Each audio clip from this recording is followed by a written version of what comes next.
House hold मतलब वो व्यक्ति जो अर्थव्यवस्था का हिस्सा है, कंज्यूमर। हर एक व्यक्ति को नहीं बता रहा है आरबीआई जाकर कि एक काम करो तुम 3 रुपये खर्चा करो, 4 रुपये करो, नहीं, वो सीधा बैंक को लेकर कर रहा है नियंत्रण कि इस तरीके से मनी को मैनेज करना है कि जितना पैसा इनके को देने की जरूरत उतना ही मिले। तो मेरे को ये बताइए कि वो बेरोजगारी बढ़ना क्या वो आरबीआई की समस्या है, वो केवल लोगों की समस्या है, ये उद्योग की समस्या है, ये सरकार की समस्या है, ये आरबीआई की समस्या है कि ये बैंक की समस्या है? अगर हम लोग बात करें पब्लिक सर्विसेज की, तो वो है जो सरकार के द्वारा जो सेवाएं प्रदान की जाती हैं, the services which is provided by the government and the services which is provided by the private entity. कि जो हमारे संस्थाएं हैं इसको सरकार ने क्या कर लिया है, अपने हाथ में ले लिया है। अगर व्यक्तियों के हाथ में ज़्यादा पैसा नहीं आएगा तो वो ज़्यादा खर्च नहीं कर पाएंगे, ज़्यादा खर्च नहीं कर पाएंगे तो महंगाई नहीं बढ़ेगी। एक ये तरीका हो सकता है। कि पास क्या होता है, कि हम लोग खेल रहे हैं क्या पास? एक एक करके अब स्टार्ट करते हैं टॉपिक। तो पहले कुछ एकदम बेसिक तरीके से पहले अर्थव्यवस्था की समझ को देखते हैं। सभी को पता है इकोनॉमी क्या होता है? What is economy? अर्थव्यवस्था क्या है? उत्पादन, production of goods and services take place. और कुछ? संसाधनों का समान रूप से वितरण। और कुछ? चलो उसको हटाते हैं। पहले थोड़ा समझते हैं कि हमारी जो इकोनॉमी एक कार्य कैसे करती है। ये जो अर्थव्यवस्था है ना, आर्थिक क्षेत्र जो है कार्य कैसे करती है, तो उसमें सबसे पहले एक चीज़ आता है, उसको बोलते हैं cyclic flow of economy. Cyclic flow of economy. इसी टॉपिक से आपको हर एक चीज़ क्लियर होगा। इससे आपको सिलेबस के साथ साथ अर्थव्यवस्था की समझ विकसित होगी, ठीक ना। तो अर्थव्यवस्था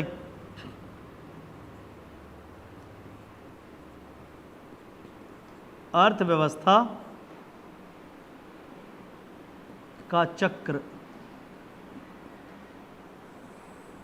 या चक्रीय प्रवाह, साइक्लिक फ्लो ऑफ इकोनॉमी, ठीक है। तो हम लोग इस चीज़ों को थोड़ा सा समझने का प्रयास करेंगे, होता क्या है साइक्लिक फ्लो ऑफ इकोनॉमी। चक्र अर्थव्यवस्था की चक्रीय प्रवाह। तो देखो अच्छे से समझना पहले चीज़ों को। तो एक चीज़ होता है अर्थव्यवस्था में जिसको बोलते हैं हम लोग हाउस होल्ड। क्या बोलते हैं? House hold. जो पब्लिक है, जो लोग हैं, जो व्यक्ति है। हाउस होल्ड मतलब वो व्यक्ति जो अर्थव्यवस्था का हिस्सा है, कंज्यूमर भी बोल सकते हो आप। तो उसको अर्थव्यवस्था के उसमें क्या बोलते हैं? हाउस होल्ड, ठीक है ना। जो व्यक्ति है, तो एक व्यक्ति है, ये व्यक्ति जो है, और एक तरफ होता है आपका उद्योग। क्या होता है? इंडस्ट्रीज, ठीक है। एक तरफ हम कंज्यूमर हैं, कंज्यूमर ही मान लो, और एक तरफ क्या? उद्योग,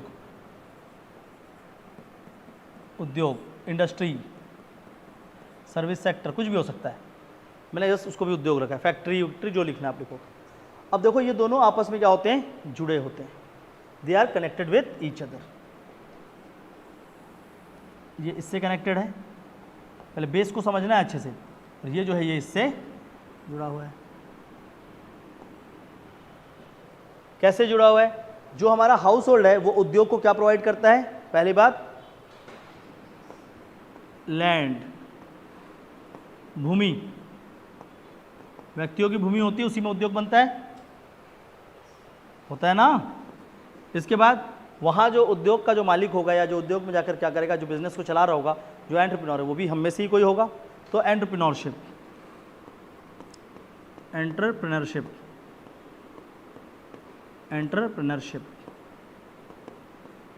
जो उसका मालिक होगा, है ना। क्या? उद्यम, जो उद्यमी होगा या उद्यमशीलता जो भी होगा वो एंटरप्रेन्योरशिप। तो हम लैंड देंगे, एंटरप्रेन्योरशिप देंगे। हमसे ही कोई व्यक्ति होगा जो कि उद्योग में काम करेगा, जिसको बोलेंगे लेबर, श्रमिक। हम में से ही कोई होंगे जो वहां पर क्या करेंगे? निवेश करेंगे पैसे को, इन्वेस्टमेंट।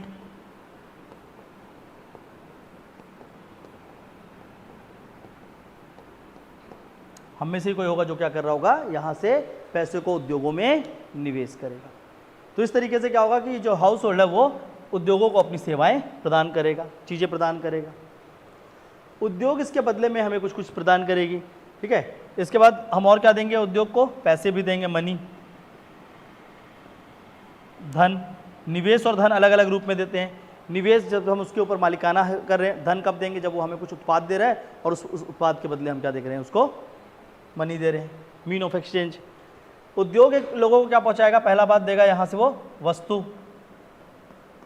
वस्तु निर्माण करके देगा, उस वस्तु के बदले हम क्या दे रहे होंगे, यहाँ पर मनी देंगे। हमने यहाँ पर भूमि बना कर दिया है, वो हमें उसके बदले में क्या देगा, रेंट, रेंट पटाएगा ना। हमने उसको क्या दिया है, लेबर दिया है, अपना श्रमिक दिया है, श्रम दिया है, तो श्रम के बदले वो हमें क्या देगा, सैलरी देगा, वेज देगा, देगा कि नहीं, सैलरी देगा या वेज देगा। तो इस तरीके से क्या होगा आपस में, यहाँ पर कोई एंटरप्रेन्योर है, मालिक है, तो मालिक को उसका क्या मिलेगा, प्रॉफिट मिलेगा, लाभ। एंटरप्रेन्योर जो है वो सीधा लाभ अर्जित करेगा, वहाँ से लाभ। तो इस तरीके से इन दोनों के बीच एक क्या है, रिश्ता है। तो कहीं ना कहीं अगर इसमें कुछ खराबी होगी तो उसको समस्या होगी, उसमें कुछ होगी तो इसको होगी। पर क्या ऐसा ही होता है सब चीज़, मतलब ऐसा है बस क्या कि उद्योग ने एक वस्तु बनाया और हम गए और उस वस्तु को खरीद लिया, उसको पैसा दिया और काम खत्म, इतना आसानी से हो रहा है कि अर्थव्यवस्था? ऐसा नहीं होता है। ये तो केवल दो प्रारंभिक घटक है। जो पैसा है, सब कुछ है, लोगों के हाथ में पैसा आया कहाँ से? बार्टर तो चल नहीं रहा है। पहले एक समय क्या होता था, बार्टर व्यवस्था होती थी, गए पैसे और जाके ले आए, लेकिन आज ऐसा नहीं है। आज पूरा का पूरा क्या है, एक व्यवस्था बनाई गई है। तो व्यवस्था में इन दोनों को सहयोग देने के लिए और भी कई घटक हैं। तो इसमें एक घटक यहाँ पर बीचों बीच में है, उसको बोलते हैं बैंक।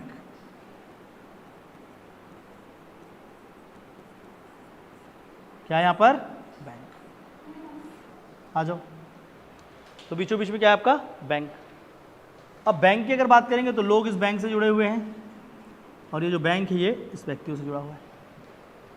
बैंक से ये उद्योग जुड़े हुए हैं और उद्योग से ये बैंक जुड़ा हुआ है। पहले समझो अच्छे से चीज़ों को, फिर इकॉनमी एकदम क्लियर होगा आपको, ठीक है। इसके बाद इकॉनमी को विजुअलाइज कर पाओगे, सोच पाओगे, दिखेगा, देखना आपको बाजार यार सब दिखने लगेगा अभी आंखों के सामने, बस समझो अच्छे से। अब हाउस होल्ड और बैंक के बीच के क्या संबंध है? हाउस होल्ड क्या करता है, बैंक में अपने पैसे को डिपॉजिट करता है, जमा करता है ना, डिपॉजिट कर सकता है पैसे को। ये जो जमा करेगा बैंक, उसके बदले में उसको क्या देगी, इंटरेस्ट, इंटरेस्ट पे करेगी। लोग अपनी कीमती वस्तुओं को बैंक में रख सकते हैं, प्रीसियस थिंग्स, उसके बदले बैंक उनको क्या देगी, सुरक्षा, सिक्योरिटी देगी ना, सुरक्षा। बैंक क्या देती है लोगों को, लोन, बैंक लोगों को लोन देगी, लोग उसको, बैंक को उसके बदले क्या देंगे, उसके बदले लोग उसको इंटरेस्ट पे कर रहे होंगे। तो इस तरीके से ये दोनों आपस में पैसे का लेन देन कर रहे होंगे। तो जो घरेलू चीज व्यक्ति है वो क्या कर रहा है, अपने पूरे पैसे को अपने हाथ में ना रख के जो उसको खर्च करना वो खर्च कर रहा है, और बाकी पैसों को बैंक में जमा कर रहा है अपनी सेविंग के रूप में, है ना। और सेविंग के रूप में बैंक उसको रखती है, सिक्योरिटी प्रोवाइड करती है और उसको उसका इंटरेस्ट पे करती है, कितना पैसा आपने जमा किया। अब बैंक फालतू तो बैठी नहीं हुई है कि इतना सारा पैसा आ गया मैं क्या करूँ, बैंक क्या करेगी, उसी पैसे को घुमाएगी। अगर बिजनेस करना है तो बैंक का करो, बाकी लोग का क्या करो, सीधा सब पैसे दे रहे हैं आपके हाथ में, फेंकते रहो इधर उधर, ठीक है ना। लूट गया तो उसको कंगाल घोषित कर दो, ऐसा नहीं, अभी समझेंगे, ठीक है ना। मालिया वाला नहीं चलाएंगे हम लोग, अच्छा वाला चलाएंगे। तो बैंक है, तो बैंक का व्यक्तियों से है, सेम इसी तरीके का एक संबंध किससे होगा, उद्योग से। उद्योग को बैंक क्या देगा, लोन देगा, उद्योग उसको क्या देंगे, उसके बदले इंटरेस्ट पे करेंगे, ठीक है। उद्योग वाले अपना डिपॉजिट यहाँ पे करेंगे सेविंग के लिए, तो उसके बदले ये उसको क्या दे रहा होगा, इंटरेस्ट पे कर रहा होगा। ये अपनी चीज़ों को रखेंगे, ये इसके बदले उसको सिक्योरिटी प्रोवाइड करेगा। इसी तरीके से हो रहा होगा। तो मतलब कहीं ना कहीं जो बैंक है बीच में वो क्या कर रहा है, वो इधर से भी पैसे ले रहा है, वो इधर से भी पैसे ले रहा है, और लोग बैंकों में पैसे जमा कर रहे हैं, और बैंक क्या कर रहे हैं, इस पैसे को सबको बांट रहे हैं। अगर आप जाओगे एक बैंक के पास, वो बैंक आपको तुरंत साइन करके दे लो 5 लाख का, ये लो 6 लाख का, मतलब वहाँ पर कैश में रखा है उतना क्या। तो बैंक क्या कर रहा है, वो कहीं से उस पैसे को जनरेट कर रहा है और वो पैसा आपको दे रहा है, और जब वो आपको लोन दे रहा है जो उसका इंटरेस्ट रेट कमा रहे हैं, वही इंटरेस्ट रेट बैंक की कमाई है। बैंक एक्चुअल में उसी इंटरेस्ट से कमाता है, फिर वो उसके हिसाब से अपने रेट को, वैल्यू को, सबको मैनेज करते हैं। अब ये हम लोगों के बीच ये बात हुई, इस व्यक्ति ने उसके पास गया, बोला कि मेरे को ये पर्टिकुलर सामान खरीदना है। उसने बोला ठीक है खरीद लो, इसकी कीमत इतनी होगी। बोला कि ठीक है, काम करते हैं, बैंक में जाकर पैसे ला के मैं दे देता हूँ। बैंक से वो ले लिया और बैंक से उस वस्तु को उसको दिलवा दिया पैसा लेकर। अब बैंक उसके ऊपर इंटरेस्ट रेट लगा रहा है 200%।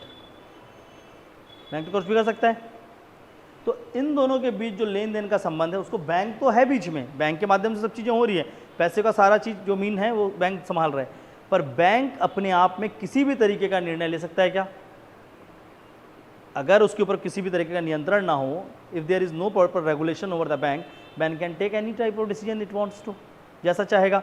तो इसलिए इसको नियंत्रित करने के लिए, इन बैंकों को नियंत्रित करने के लिए क्या बनाया गया? आरबीआई।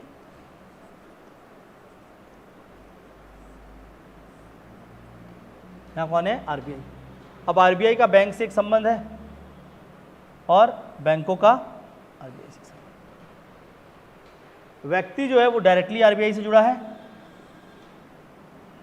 और आरबीआई जो है वो उन व्यक्तियों से डायरेक्टली जुड़ा हुआ है। जैसे इस बैंक में जमा होता है सेम आरबीआई में भी कर सकते हैं ना। उसी तरीके से आरबीआई और उद्योगों के बीच भी संबंध है, जैसे व्यक्तियों के साथ था, जो कि क्या है? तो आरबीआई पहले क्या कर रहा है? बैंक का नियंत्रक है, रेगुलेटर है।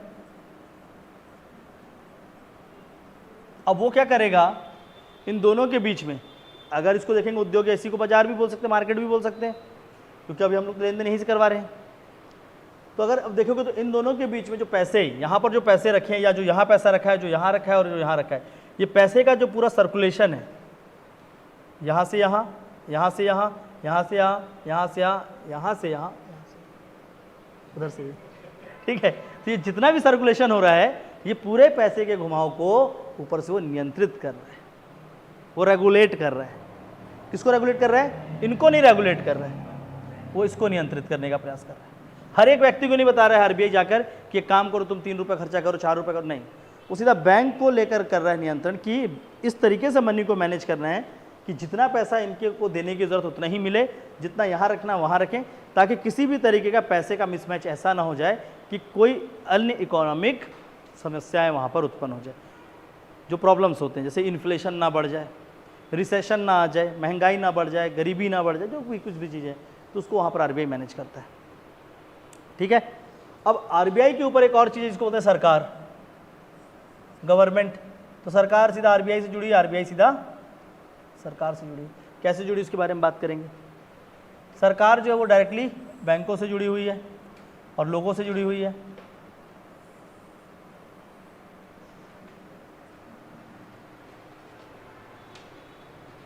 समझ आ रहा है कि नहीं?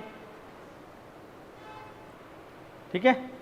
तो इस तरीके से गवर्नमेंट डायरेक्टली हाउस होल्ड से जुड़ी है। किस रूप में? कि हाउस होल्ड जो है सरकार में जाके हम ही लोग काम करते हैं, we are the work force of government, तो government pay us the salary.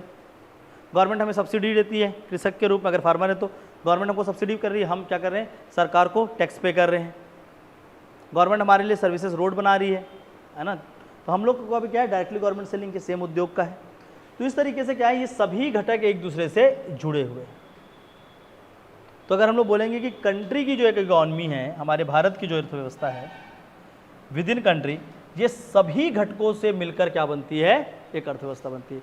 This all component makes what we called as the economy.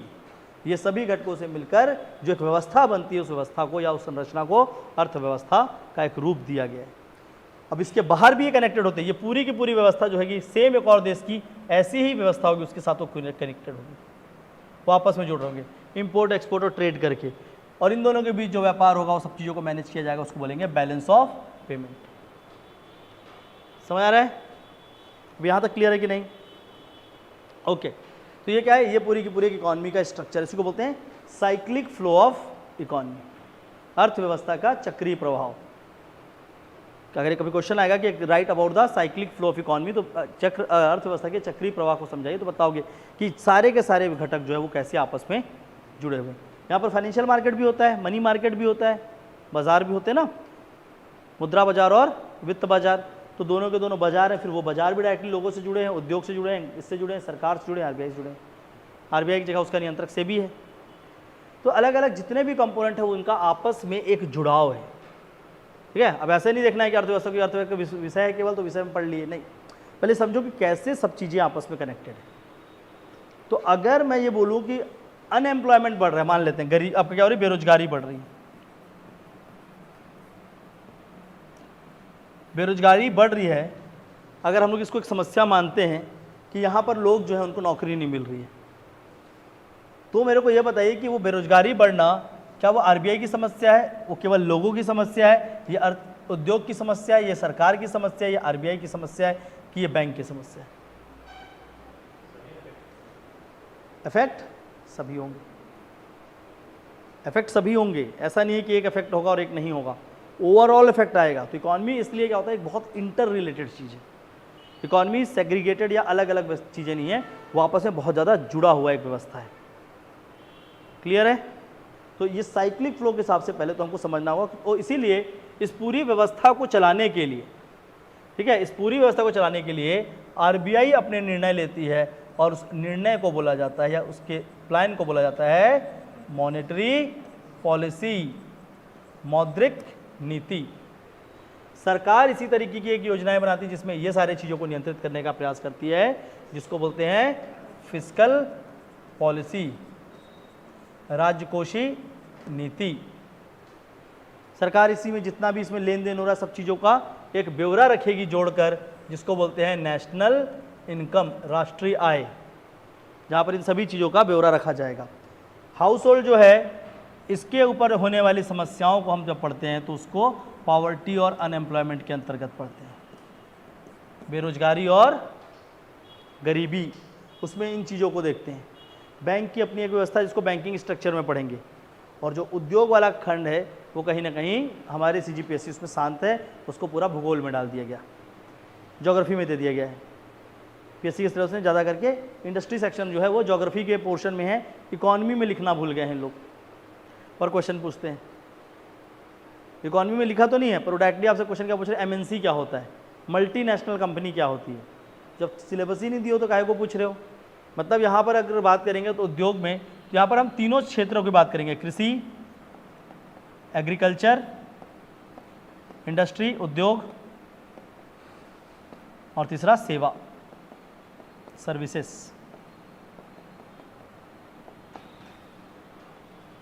तो इन सब के लिए क्या किया, बस फैंसीफुल टॉपिक्स के नाम लिख दिए गए हैं।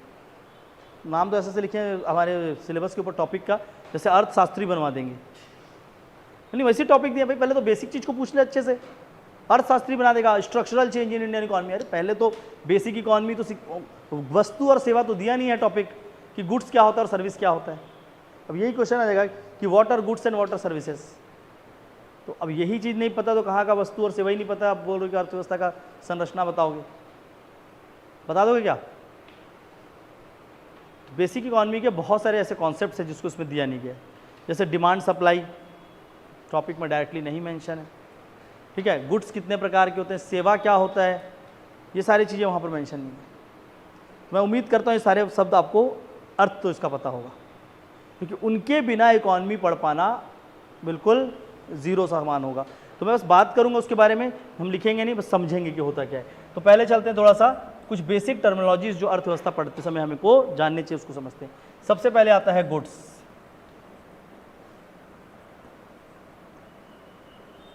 वस्तु,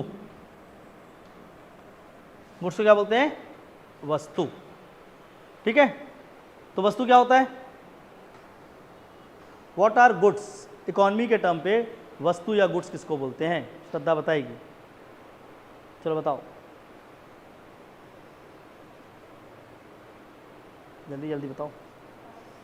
पास, ये पास क्या होता है, क्या हम लोग खेल रहे हैं क्या पास, ये तो अनएक्सपेक्टेड आंसर था सर, पास। ऑनलाइन किसी ने बोला सर गुड इवनिंग, अच्छा गुड इवनिंग सर, फिर से आया क्या, गुड आफ्टरनून सर, ओके चलिए बताइए, पास नहीं करना है, बताओ तो। जिसका एक एक्सचेंज वैल्यू, तो सेवा का कोई एक्सचेंज वैल्यू नहीं होता है। ये तो समझना जरूरी है ना कि अर्थव्यवस्था को सच में समझ रहे हो कि बस हाँ सर इकॉनमी तो है एक विषय हमारे इसमें। वस्तु मतलब वो चीज़ होती है जो कि क्या होती है, टेंजिबल होती है। टेंजिबल मतलब जिसे हम छू सकते हैं। वस्तु वो चीज़ है जिसे हम मूल रूप से या मूर्त रूप से, जो उसका एक अपना क्या होता है, मूर्त रूप होता है जिसे हम छू सकते हैं, टेंजिबल होता है। वस्तु एक मूर्त होता है, पहले बात, इट इज़ अ टेंजिबल। फिर जब हम इकोनॉमी के टर्म में उसको गुड्स बोलेंगे तो इसका क्या होता है, अपना एक मूल्य होता है, इट हैज़ सर्टन वैल्यू, इसका एक मूल्य होता है, ठीक है ना, मूल्य होता है, बोल सकते हैं प्राइस है इसका, तो ये पहली बात तो दो चीज़ें, एक टेंजिबल होता है और दूसरा इसका अपना खुद का एक वैल्यू होता है। ये दो इंपॉर्टेंट चीज़ों को रखना है गुड्स पे, ठीक है। तो जो वस्तु होते हैं वो कई प्रकार के होते हैं, दो ही इनकी प्रॉपर्टी मेन है, एक तो ये टेंजिबल होते हैं, दूसरे इनकी कुछ वैल्यू होती है। अब ये कई प्रकार के होते हैं जिसके आधार पर इन वस्तुओं का हम वर्गीकरण करते हैं। जैसे कि एक होता है आपका, उसको बोलते हैं बेसिक गुड्स। बेसिक गुड्स आधारभूत वस्तु, जिसको बोलते हैं बेसिक गुड्स। बेसिक गुड्स उन वस्तुओं को बोला जाता है जो वस्तुओं को इसलिए बनाया जाता है ताकि वो किसी और चीज में इस्तेमाल किए जा सके। Basic goods are those goods which are manufactured और made to be used in making और formation of some other goods. जैसे कि हमको क्या करना है, सपोज करो हमको, हमारा मुख्य उद्देश्य हमको कार बनाना है, तो कार हमारा एक क्या वस्तु है। अब कार को बनाने के लिए उसमें हमको पहिया भी लगाना है, उसमें हम नट बोल्ट लगाएंगे, तो वो जो नट बोल्ट बना, वो जो पहिया बना, अगर हम कार को एक बड़ा गुड्स बोलेंगे तो उसको बनाने के लिए जितने भी चीज़ें लगी जो छोटे छोटे थे वो क्या होगा, एक बेसिक गुड्स होगा। समझ आ रहा है सभी को? तो एक होता है आपका बेसिक गुड्स जो कि आधारभूत होता है, जो किसी और वस्तु को बनाने के लिए उपयोग में लाया जाता है। समझ आ रहा है सभी को? ओके। बेसिक गुड्स के बाद देखते हैं दो इंपॉर्टेंट कैटेगरी आते हैं, बहुत सारा नहीं कहता हूँ, ऐसे तो है बहुत सारे गुड्स की कैटेगरी, कुछ बेसिक बताता हूँ। जैसे सपोज करो क्वेश्चन दे दिया, गुड्स वस्तु क्या है, वस्तुओं के प्रकार बताइए, तो 2-4 नंबर में क्वेश्चन, उसके लिए थोड़ा बहुत जानते हैं, ठीक है। इसका एक होता है आपका पब्लिक गुड और एक होता है प्राइवेट गुड, ठीक है, मतलब लोक वस्तु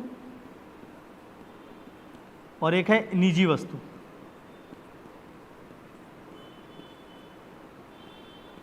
लोक वस्तु और निजी वस्तु। पब्लिक गुड्स उसको बोलेंगे जो सरकार के द्वारा बनाया हुआ गुड है, ठीक है, जो गवर्नमेंट के द्वारा या वहाँ पर रहने वाली सरकार के द्वारा बनाया गया है, जिसका मुख्य उद्देश्य क्या है, लोगों को सेवा अर्जित करना, सेवा देना। यहाँ सर्विस नहीं है, मतलब सेवा मतलब जो जिसके पीछे कोई प्रॉफिट अटैच नहीं है। तो पहली बात, ऐसा वस्तु जो कि मेड बाय गवर्नमेंट, जो सरकार के द्वारा बनाया जाए, और मेनली इसको किस लिए प्रोवाइड किया जाता है, इसमें किसी भी तरीके का no profit attach to it, इसमें किसी भी तरीके का लाभ अर्जित करने की अवधारणा नहीं होती है। निजी वस्तु वो होता है जिसको किसी निजी के द्वारा बनाया जाता है, which is made by private, और इसमें क्या होता है, it has concept of profit attach to it, इसमें लाभ जो है वो पहले से ही अंकित होता है, इसमें लाभ अंकित होता है, ठीक है। तो एक होते हैं बेसिक गुड्स, एक होते हैं पब्लिक गुड्स, एक होते हैं प्राइवेट गुड्स।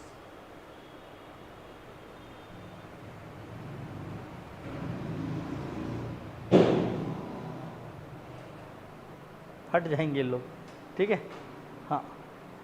अच्छा, और क्या होते हैं, और किस तरह के वस्तु होते हैं बताइए आप लोग भी। लग्जरी गुड्स, हाँ उसका तो आपको आदत है, हाँ लग्जरी गुड्स तो अच्छी बात है ना, है तो है। ये होते हैं लग्जरी गुड्स। तो लग्जरी गुड्स मतलब जो क्या होते हैं, जो उपभोक्ता, जो भोगने वाले उपभोक्ता होते हैं, जिनको जो देखो लग्जरी गुड मेनली वो मॉनेटरी टर्म्स पे है, जो कीमती वस्तुएं होती हैं, तो कीमती वस्तुओं को क्या बोल रहे हैं, लग्जरी गुड्स।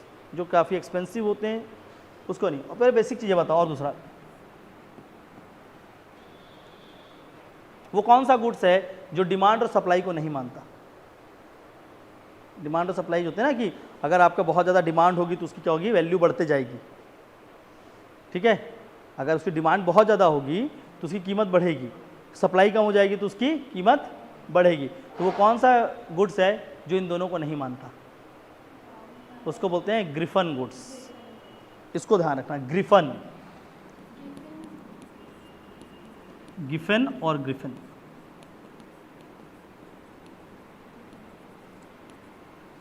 गिफन गुड्स एक ऐसी वस्तु जो कि किसको, इसको पूछा जा सकता है ना 2 मार्क्स में, व्हाट आर गिफन गुड्स। तो लिख लीजिए, यह वह वस्तु होती हैं जो कि अर्थव्यवस्था के मांग एवं पूर्ति के नियम पर आधारित नहीं होते। These are the goods which does not follow the standard law of demand and supply. Standard law of demand and supply. इसके जो रेट होते हैं वो लगभग एक जैसे ही बने रहते हैं।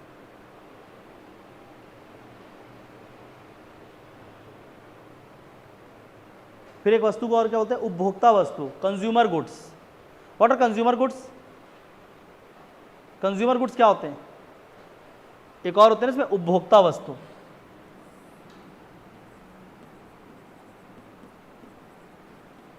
उपभोक्ता वस्तु, कंज्यूमर गुड्स। कंज्यूमर कौन है? जो इसको जिसने परचेस किया। कंज्यूमर, उपभोक्ता कौन है? देखो एक तो होता है आपका, दो व्यक्ति हैं, अब ये क्या है मान लेते हैं उपभोक्ता है, कंज्यूमर है, तो ये कौन है? सेलर है, बेचने वाला है ना, ये दुकानदार हो सकता है, शॉपकीपर हो सकता है, इससे इसने उपभोक्ता ने लाया। और ऐसी वस्तु जिसको उपभोक्ता ने इसलिए खरीदा है कि वो उसको खुद भोगेगा या उसका उपयोग खुद करेगा, ऐसे गुड्स को क्या बोलते हैं? Consumer goods. कभी कभी हम कुछ चीज़ों खरीद कर हम खुद नहीं, हम कुछ उसको पास ऑन कर रहे हैं। जैसे पहिया क्या बनाया गया था? Nut bolt. तो नट बोल्ट को इसलिए ही बनाया गया था कि उसको किसी और बड़े चीज़ में लगाया जाएगा, है ना। पर जो चीज़ों को खुद कंज्यूमर उसको क्या कर रहा है? भोग रहा है, उसको बोलते हैं कंज्यूमर गुड्स। तो भोक्ता वस्तु क्या होता है? वो वस्तु जिसको कंज्यूमर के द्वारा खुद इस्तेमाल किया जाता है। Goods which are consumed by the consumers. किसका? फूड स्टफ्स, शूज, जो बेसिक है, हार्ड वाले नहीं है, जो बेसिक है। वैसे तो बहुत सारे फूड स्टफ्स जो गिफन गुड को फॉलो नहीं करेंगे, जो एकदम बेसिक मटेरियल है, बेसिक फूड एंटिटीज। हाँ, मिल्क, लेदर ही लो ना, शूज वगैरह जो होते हैं वो भी होते हैं।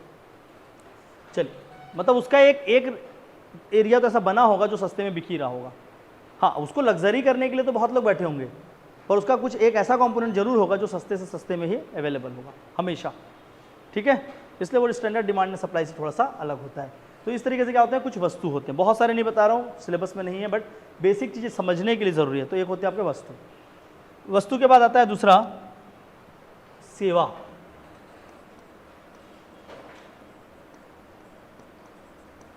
सर्विसेज। सर्विसेज कैसे होते होंगे फिर? इंटेंजिबल, अमूर्त होते हैं। पर सेवाओं का भी अपना क्या होता है? एक मूल्य होता है। They also has value attach to it, ठीक है। और सर्विसेज को दो कैटेगरी में रखा गया है। सेवाएं दो प्रकार की होती है, एक होता है पब्लिक सर्विस, लोक सेवा, आयोग मत लिख देना, ये इकोनॉमिक वाली बात हो रही है। और दूसरी तरफ होती है प्राइवेट सर्विसेज, निजी सेवा।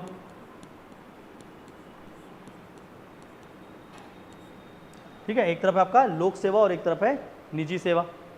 अगर हम लोग बात करें पब्लिक सर्विसेज की, तो वो है जो सरकार के द्वारा जो सेवाएं प्रदान की जाती हैं। तो services which is provided by the government and the services which is provided by the private entity.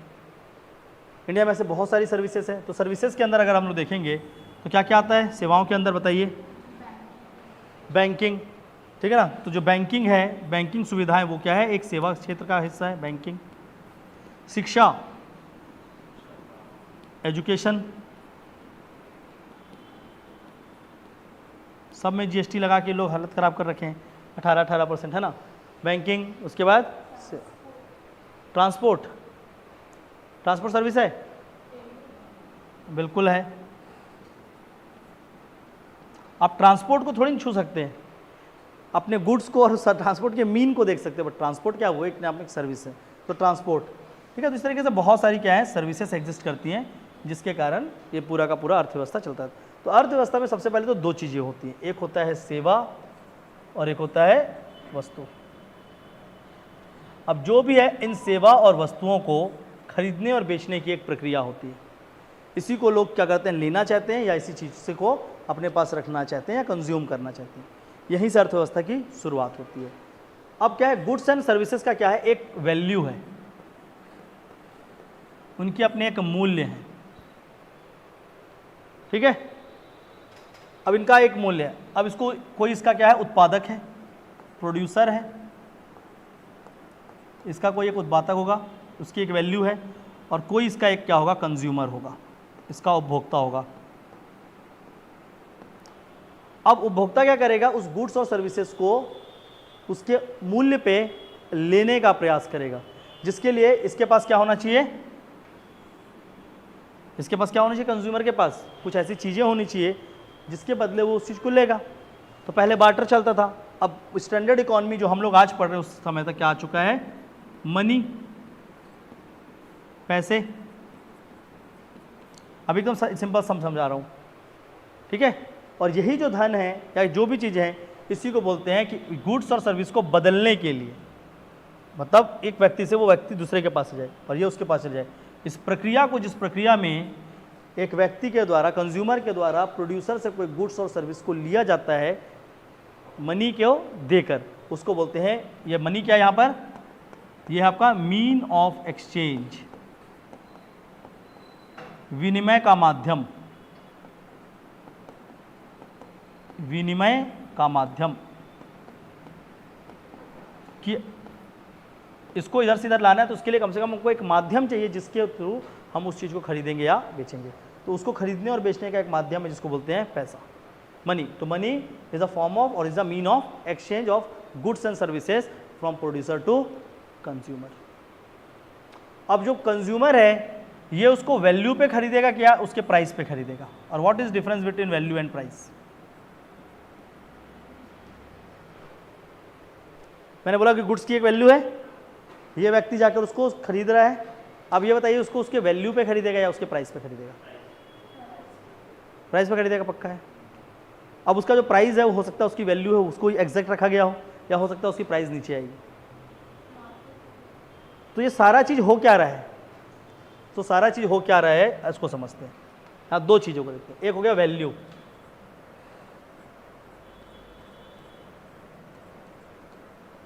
और एक चीज आता है प्राइस, ठीक है। अब क्या ये दोनों सेम है?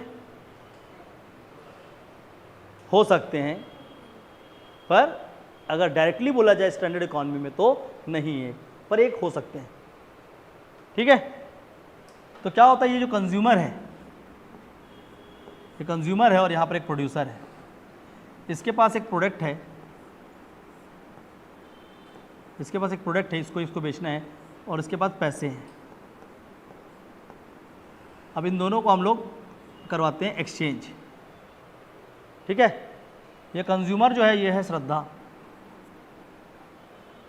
और ये जो बेचने वाला जो प्रोड्यूसर है, ये जो दुकान में ये है, ठीक है ना, ये व्यक्ति बेच रहा है क्या, कपड़े। ये है आपका, आप ही रो जाते हो, आज भी आ जाओ एक बार। चलो कोई और है,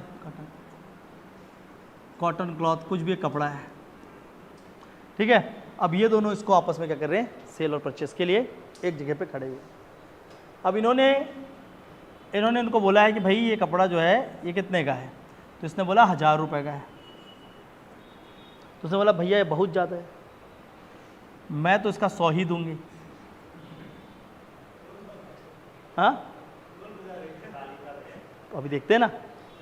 तो इसने बोला कि नहीं नहीं दीदी बहुत ज़्यादा कम बोल रहे हो आप, मैं इसको 800 में फाइनल दूंगा। तो उन्होंने बोला कि यार भैया ठीक है, आप इतना रिक्वेस्ट कर रहे हो मेरे से, तो 101 रुपये ले लीजिए। तो उसने बोला कि नहीं दीदी ऐसा नहीं होता, और नीचे आ जाता है बेचारा 500 में। ये बिल्कुल रहम खाने के मूड में नहीं है। तो इन्होंने कहा कि 102 रुपये। फाइनली ये बेचारा 150 बोल दिया। उसके बाद ये बोले जब इतना बोली दियो तो फिर 102 में दे क्यों नहीं देते? तो ठीक है, 150 ही को जोड़ना है तो ऐसे जोड़ लेते हैं। तो फाइनली कहां पर डील हुआ, यहां पे। तो जो अटैच्ड वैल्यू था वो कितना था, इतना था, पर जो प्राइस हुआ वो कितना हुआ, इतना। और जो एक्चुअल में एक्सचेंज हुआ कितने पे, 105 रुपये। तो एक जगह जहां पर जो गुड्स है या जो भी सेवा है, इसका जहां पर जिस जगह पे आदान प्रदान होता है, जिस मूल्य पे उसका आदान प्रदान होता है, पहले जिस मूल्य पे आदान प्रदान होगा उसको क्या बोलेंगे, प्राइस। और जिस प्लेस में ये होगा उसको बोलेंगे मार्केट। तो जो मार्केट है ज़रूरी नहीं है कि वो गोल बाजार में हो या गांधी चौक में हो, वो मार्केट आपके घर में भी हो सकता है। दूध वाला आ रहा है वहाँ पर खरीदे, ये मार्केट कहीं भी एग्जिस्ट करता है, वो हर एक जगह जहां पर वस्तु और सेवाओं का आदान प्रदान उसके मूल्य पे किया जा रहा है उसको क्या बोलते हैं? मार्केट। तो market is a place, anywhere, कहीं भी हो सकता है, where the actual exchange of goods और the services takes place at the price fixed, जो भी उसमें पैसे या प्राइस रखे गए। तो उससे आता है concept of price and market. समझ आया? गुड्स क्या है, सेवा क्या है समझ आया, मीन ऑफ एक्सचेंज क्या है समझ आ गया, प्राइस क्या है ये भी क्लियर हो गया, अभी मार्केट क्या है समझ आया। अब इसी पे आधारित एक नियम जिसको बोलते हैं demand of law demand of supply, law of supply and demand. Value क्या हो गया? वैल्यू चेंज हो सकते हैं ना, वेरी करते हैं। वैल्यू एक्चुअल में वही है, कीमत ही है, पर जिस कीमत में हमने लिया उसको हम प्राइस बोल देते हैं मनी इकोनॉमी के ऊपर। वैल्यू भी बोलो चल जाएगा, बट उसको हम लोग जब मीन ऑफ एक्सचेंज से खरीदते हैं तो उसको प्राइस बोल देते हैं। चीज़ें वही है, ऐसा कुछ नहीं। टोकन करेंसी अभी मत लाओ ना, लाते हैं ना, पहले तो एकदम बेसिक इकोनॉमी तो सीख लो सीधा। हाँ बिल्कुल कर सकते हैं, मैन्युफैक्चरिंग कॉस्ट से रिलेट। ये तो सेलिंग कॉस्ट है, प्राइस एक्चुअल में क्या है, जिस दाम में बेचा गया। वैल्यू जो है वो मैन्युफैक्चरिंग कॉस्ट भी हो सकती है। हो सकता है कि वो मान लो ये 100 रुपये की चीज़, ये एक्चुअल में ये चीज़ कितने की थी, 50 रुपये की, 105 में चिपका के तो क्या है वो, दीदी तो अपने आप को होशियार समझ रही, लेकिन दीदी को लगा 55 रुपये का चुना। तो वैल्यू जो है वो कुछ भी हो सकता है, पर जिस दाम में खरीदा गया उसको प्राइस बोलेंगे। तो एक्चुअली जो मैन्युफैक्चरिंग कॉस्ट है, ये सही बोल रहे हो कि मैन्युफैक्चरिंग कॉस्ट हो गया, उसके साथ उसको बाजार तक लाने का, उसको बेचने वाले व्यक्ति को देने वाला सैलरी, तो वो सब कुछ अटैच हो जाएगा, तो वो बनेगा उसका एक वैल्यू।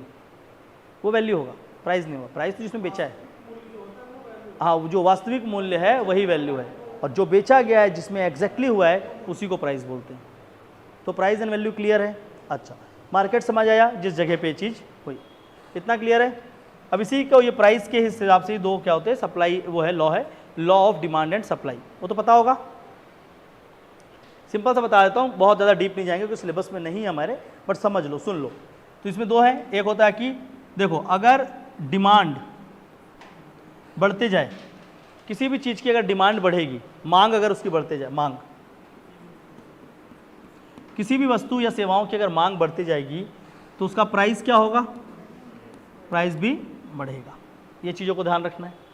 दूसरा, किसी चीज़ों की अगर सप्लाई को बढ़ा दी जाए, सप्लाई को हमने बढ़ा दिया तो उसका प्राइस क्या होगा, प्राइस क्या हो जाएगा, कम हो जाएगा। अच्छा, इसको उल्टा कर बोलेंगे कि अगर किसी चीज़ की प्राइस बढ़ रही है तो सप्लाई बढ़ाना चाहिए कि कम करना चाहिए, बढ़ाओगे ना। प्राइस बढ़ रही है तो सप्लाई बढ़ा दो। प्याज, take a classic example of onion.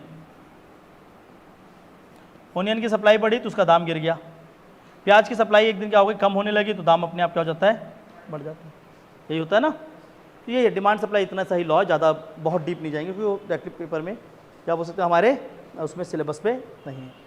यहाँ तक कुछ चीज़ें समझ आई, डिमांड, सप्लाई, मार्केट, ये सारा चीज़ क्लियर हुआ। अब ऐसे शब्दों का इस्तेमाल करूँगा मैं, इसलिए मैं ये सब चीज़ बता रहा था। ठीक है, अब आगे चल के ये सब वर्ड्स आएंगे तो ये मैं उम्मीद करूँगा कि आपको ये पता है, इसलिए मैं कुछ बेसिक टर्मिनोलॉजीज बता रहा था जो इकोनॉमी में आगे इस्तेमाल करेंगे। अभी भी क्लियर नहीं है तो आप पूछ सकते हैं, आई होप क्लियर होगा। ठीक है, अब हम टॉपिक बाय टॉपिक पढ़ेंगे और आज हम लोग पहला टॉपिक यहाँ स्टार्ट करते हैं। फर्स्ट टॉपिक जो पढ़ेंगे इसमें वो होगा मौद्रिक नीति। मैं पहले नेशनल इनकम नहीं पढ़ाता, मैं लास्ट पढ़ाता हूँ। ठीक है ना, राजकीय आय, वाजकीय आय मैं लास्ट पढ़ाता हूँ। कई लोग राजकीय आय सबसे पहले पढ़ाते हैं, अपना अपना तरीका होगा, मैं लास्ट बताऊँगा। क्या करोगे अभी इस पढ़ के राजकीय आय जान के, पहले सीख तो लो चीज़ें कैसे कनेक्टेड है। पहली आय को गिन लिए, इसी में अर्थव्यवस्था को खाली कर देते हैं। ठीक है, पहले चीज़ों को समझते हैं। तो सबसे पहले चलते हैं मौद्रिक नीति, सबसे important topic monetary policy, most important topic for CGPSC exam, मौद्रिक नीति।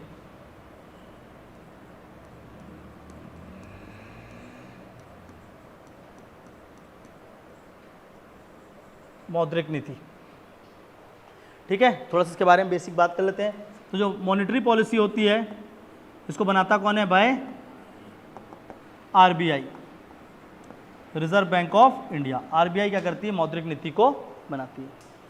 ठीक है, इस मौद्रिक नीति का उद्देश्य क्या होता है? बेसिक उद्देश्य की अगर बात करेंगे, ऑब्जेक्टिव। क्यों बनाता है आरबीआई मौद्रिक नीति? वैसे तो बाकी बहुत उद्देश्य आएंगे, पर बेसिक उद्देश्य क्या है सबसे पहला? हाँ, बाजार का नियंत्रण।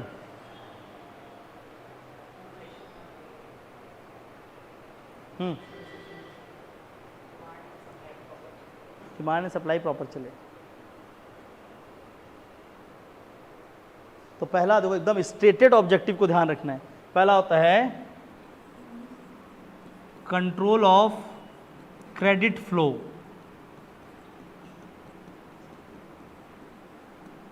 क्रेडिट क्या होता है यहाँ पे? साख। ठीक है ना, तो जो साख है, जो धन, जो साख है, साख को क्या करना? सही रूप से व्यवस्थित करना। साख की जो प्रवाह है, साख के प्रवाह को क्या करना? नियंत्रित करना। साख की प्रवाह को नियंत्रित करना। कंट्रोल द क्रेडिट फ्लो, ये एक इंपॉर्टेंट चीज़ है। जो बैंक का जो पैसा है, वो बैंक उस पैसे को कहाँ पर बांटे, कितना बांटे, किस तरीके से बांटे, कि वो पैसा कैसे हम उसको हैंडल करें बैंक के पैसे को, कि मार्केट और व्यक्ति को उसका प्रभाव ना पड़े, बहुत ज़्यादा उससे चीज़ें ना हो। और दूसरा इसका जो इंपॉर्टेंट ऑब्जेक्टिव है वो है प्राइस रेगुलेशन या प्राइस स्टेबलाइजेशन।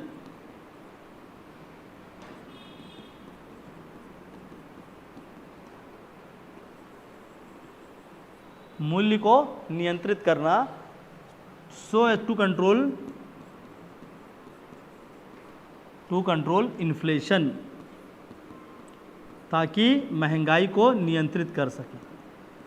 ठीक है ना, जो प्राइस है, जो मूल्य है, उसको स्थिर करना, ताकि इन्फ्लेशन जो है, महंगाई, वो महंगाई हम क्या कर पाए? नियंत्रित कर पाए, टू कंट्रोल द इन्फ्लेशन।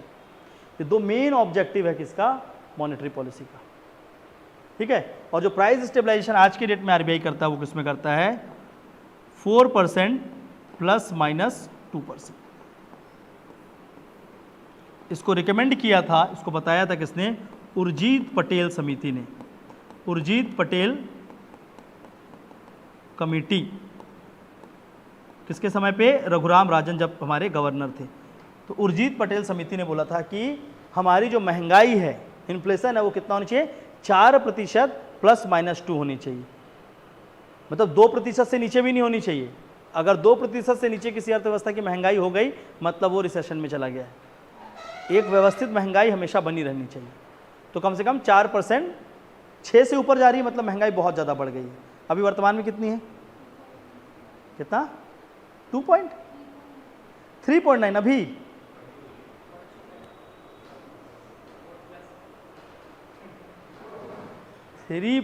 अभी चुनाव आने वाला है, इसलिए बता रहे हो क्या? पेट्रोल का दाम 1 रुपये कम कर दिया मतलब महंगाई कम हो गई क्या?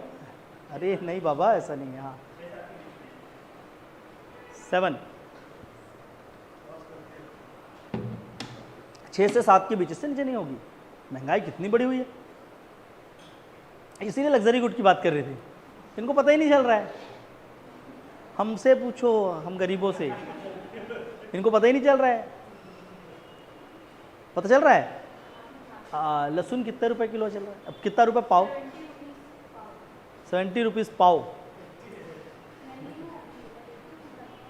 मार्केटिंग आप करते हो, और आज से कम 6 महीने पहले लहसुन कितना था? और उससे थोड़ा सा और पहले कर लो, 40-30 यही रहता था। तब भी 50 रहती था। क्या बोल रहे हो? 100-150 में? हाँ तो ठीक है ना, 25 रुपये पाव मतलब 100 रुपये किलो। अभी तो उतना पाव में है। पता है तो वही तो बोल रहे हो। तो फिर बोल रहे हो कि इन्फ्लेशन नहीं है, 2 गुना कीमत में चीज़ें बिकने लगी और आप बोल रहे हो 2% इन्फ्लेशन है। नहीं, ऐसा नहीं है। ठीक है, तो समझना है पहले। तो एक तो होता है कंट्रोल ऑफ क्रेडिट फ्लो और दूसरा प्राइस स्टेबलाइजेशन। बाकी वो सब नहीं है जो आप लोग बोल रहे हैं ना कि मांग और उसकी पूर्ति को सुनिश्चित करना, वो सब अपने आप होगा। मेन आरबीआई ये 2 चीज़ को करेगा, और इन दोनों को इस तरीके से करेगा कि बाकी पूरी अर्थव्यवस्था के फैक्टर क्या हो जाएंगे? अपने आप नियंत्रित हो जाएंगे। इससे मैंने पहले आपको बताया साइक्लिक फ्लो। अगर हमने इसको मतलब क्रेडिट फ्लो मतलब बैंक को निर्धारित कर दिया, बैंक से जो पैसा इधर जाना है या इधर जाना है उसको अगर सीमित कर दिया तो व्यक्तियों के हाथ में ज़्यादा पैसा नहीं आएगा। अगर व्यक्तियों के हाथ में ज़्यादा पैसा नहीं आएगा तो वो ज़्यादा खर्च नहीं कर पाएंगे, ज़्यादा खर्च नहीं कर पाएंगे तो महंगाई नहीं बढ़ेगी, एक ये तरीका हो सकता है। दूसरा, व्यक्तियों के हाथ में खूब पैसा दे दिया तो वो जाकर क्या करेंगे, उसको लगा देंगे, तो महंगाई तो बढ़ेगा पर इसके साथ साथ उत्पाद भी बढ़ेगा, प्रोडक्शन भी बढ़ेगा ना। तो प्रोडक्शन बढ़ेगा तो नया इकोनॉमी का एरिया बड़ा होगा, तो हमारी अर्थव्यवस्था बड़ी होगी। विजुलाइज कर पा रहे हो? अभी कितने लोग को विजुलाइज दिख रहा है, आंखों के सामने दिख रहा है महंगाई क्या हो रहा है? ये दिखना था, मेरा मेन काम ये था कि वो आपको दिखे। दिख गया मतलब इकोनॉमी सीख गए, हो गया, बाकी पढ़ लेना अपने से। हो तो क्या, यही चाहता था मैं, वो दिख रहा है ना आपको कि हुआ क्या। देखो वही बस वो बैंक को पकड़ लो। अब पूरा अर्थव्यवस्था आप समझ गए, वो बैंक इधर बैठा हुआ है, अब वहाँ से पैसा इधर गया, ये लोग अति मचाने लगे, इधर से चीज़ें बदलेगी, अपने आप साइकिल सब कुछ अभी आपके आंख सामने क्लियर है। तो आरबीआई कुछ नहीं कर रहा है, एक ऐसी व्यवस्था बना दी गई जिससे आरबीआई कहते हैं regulator of bank, regulator of people नहीं बोलते, वो सरकार देखती है। हमारे लिए सरकार कानून बनाती है, जो दो ठो बनाने वाली है, यूसीसी और बता रहे ना, घोषणा पत्र में नहीं देखा, दोनों को लिखा गया, यूसीसी भी लिखा गया और वन नेशन वन इलेक्शन दोनों आ गया। दोनों इस बार कैसे है, दो ऐसे सीधा घोषणा पत्र से, बीजेपी घोषणा पत्र से दो ऐसे आएगा, ठीक है। तो 4% ± 2% उर्जित पटेल कमेटी का एक रिकमेंड। हाँ, छत्तीसगढ़ में मोदी की गारंटी, और क्या, बस हो गया पूरा, होर्डिंग्स भी लगे हुए। ओके, ये क्लियर हो गया, समझना है, क्योंकि वो क्या है, बाजार का एक नियंत्रक है। तो ये दो चीजें करता है। तो मौद्रिक नीति के अंदर आरबीआई क्या करता है, मेनली उसका दो उद्देश्य है, control of credit flow and price stabilization to control inflation. समझ आ गया? इसलिए मैंने आपको ये बना के दिया कि आप अपने टॉपिक्स को, अपने दिमाग को ना केवल यहाँ तक सीमित रखना है, यहाँ तक, कि जिसका जो मेन काम है वो यहाँ तक आपको समझ जाएगा, ठीक है। तो वो सीधा क्या कर रहा है, इसके और इसके बीच में कनेक्टिविटी वो इंश्योर कर रहा है, और ऐसा इसको कनेक्ट कर रहा है कि इन दोनों को या पूरे के पूरे सिस्टम को वो मैनेज कर पा रहा है। चलो अभी आगे चलते हैं, उर्जित पटेल कमेटी के आगे चलते हैं। चलो थोड़ा सा आरबीआई के बारे में बात करते हैं, ठीक है।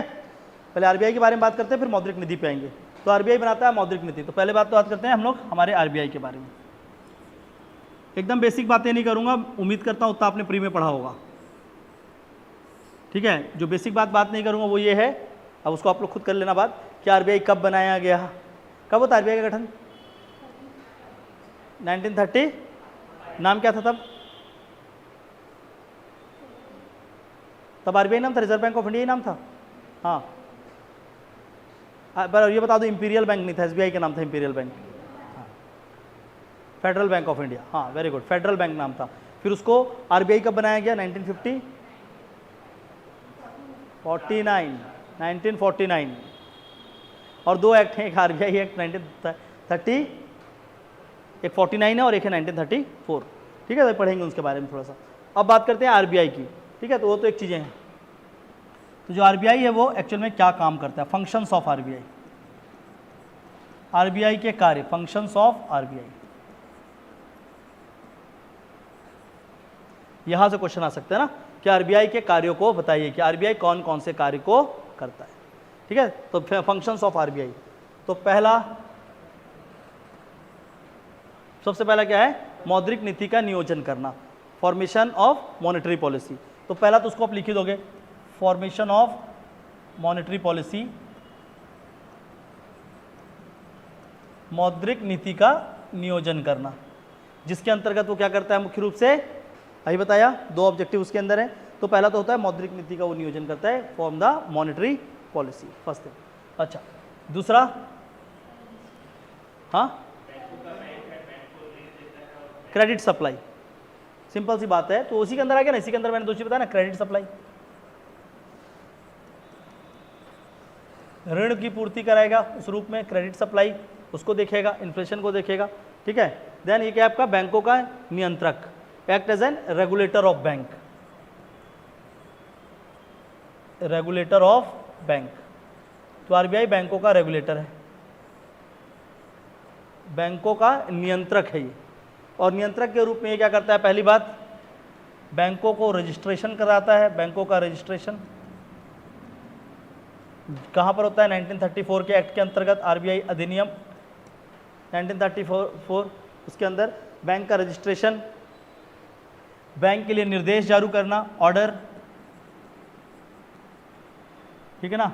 बैंक अगर उसके क्या ना माने, निर्देशों को ना माने, फॉलो ना करे, लगातार डिफॉल्ट करे, तो उसको क्या कर देना है? वन डी रजिस्टर या उसको बंद कराना। क्लोजिंग और D registering of bank,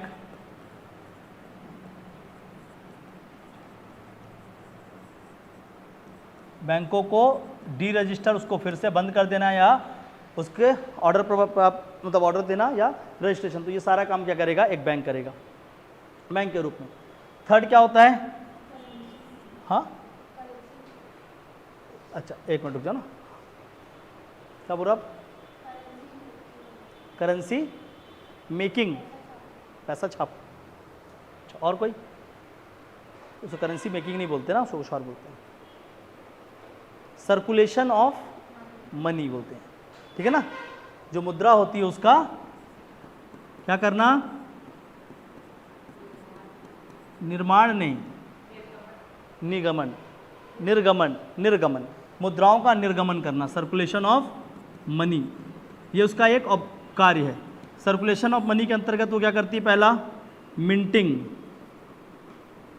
minting of coin, सिक्के का निर्माण करती है कॉइन, ठीक है। इसके साथ साथ अगर हम रुपया की बात करें, करेंसी जो नोट्स हैं, करेंसी नोट्स है, उसमें 1 रुपये को छोड़कर बाकी करेंसी, ठीक है ना। तो ग्रेटर देन जो 1 रुपये का कॉइन होता है, होता है, इसको सर्कुलेट कराना और इसको जारी भी करना, तो सर्कुलेशन करती है आरबीआई, ठीक है। तो सर्कुलेशन ऑफ मनी। फिर उसके बाद आरबीआई और कौन सा काम कर रही है? It is also called as government bank, इसको सरकारी बैंक के रूप में भी ये कार्य करती है, गवर्नमेंट बैंक। गवर्नमेंट बैंक मतलब जो हमारे सरकार हैं, सेंट्रल गवर्नमेंट, केंद्र सरकार, केंद्र, और जो हमारे राज्य की सरकार है, स्टेट गवर्नमेंट, ये दोनों का ही क्या करता है? सारा का सारा वित्त को प्रबंधित करता है और वित्त को संभालता है। It manage the complete finances of central and state government both, ठीक है। तो ये फाइनेंसेस को मैनेज करता है।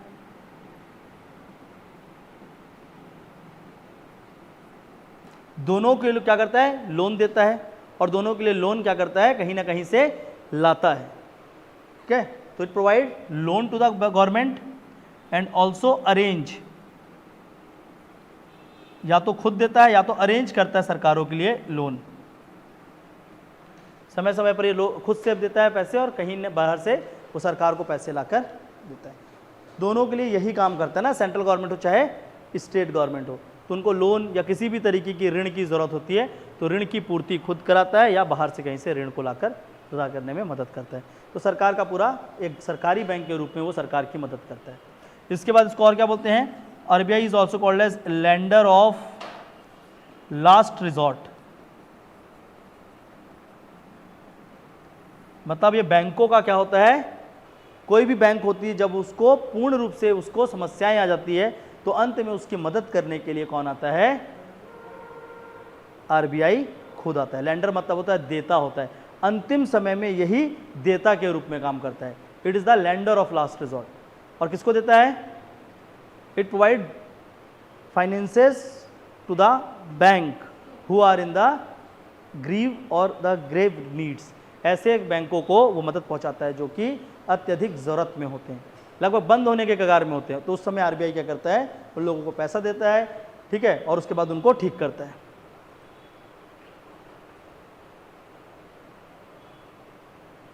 रिकैपिटलाइजेशन बोलते हैं इसी को, एक शब्द है इसके लिए, ठीक है ना, कि आप क्या कर रहे हैं? वित्त को फिर से उनके अंदर डाल रहे हैं। रिकैपिटलाइजेशन, लास्ट रिकैपिटलाइजेशन जो आरबीआई ने किया वो कितने का किया है? 8,000 करोड़ का किया था 2022 में, 8,000 करोड़ रुपीस का बैंकिंग सेक्टर पे, ठीक है। तो लेंडर ऑफ लास्ट रिजॉर्ट। तो पहली बात तो क्या है कि मौद्रिक नीति का नियोजन करना, रेगुलेटर ऑफ बैंक, बैंकों को नियंत्रित करना, circulation of money, government bank, उसके बाद लेंडर ऑफ लास्ट रिजॉर्ट। सरकारी बैंक के रूप में कि अपना लाभांश देगा, प्रॉफिट, तो सब उसी के अंदर आएगा। हाँ, और क्या करता है आरबीआई? बॉन्ड क्या, वो सब गवर्नमेंट के फंक्शन में आ जाएगा। जैसे लोन देता है गवर्नमेंट के, बॉन्ड इशू करता है, ठीक है ना, it also issues the bonds of the government, वो सब लिखना होगा उसके अंदर, लिखना कि सरकार के ये बॉन्ड को जारी करता है, खुद के भी बॉन्ड इशूज करते हैं, सरकार के भी बॉन्ड को इशू करता है।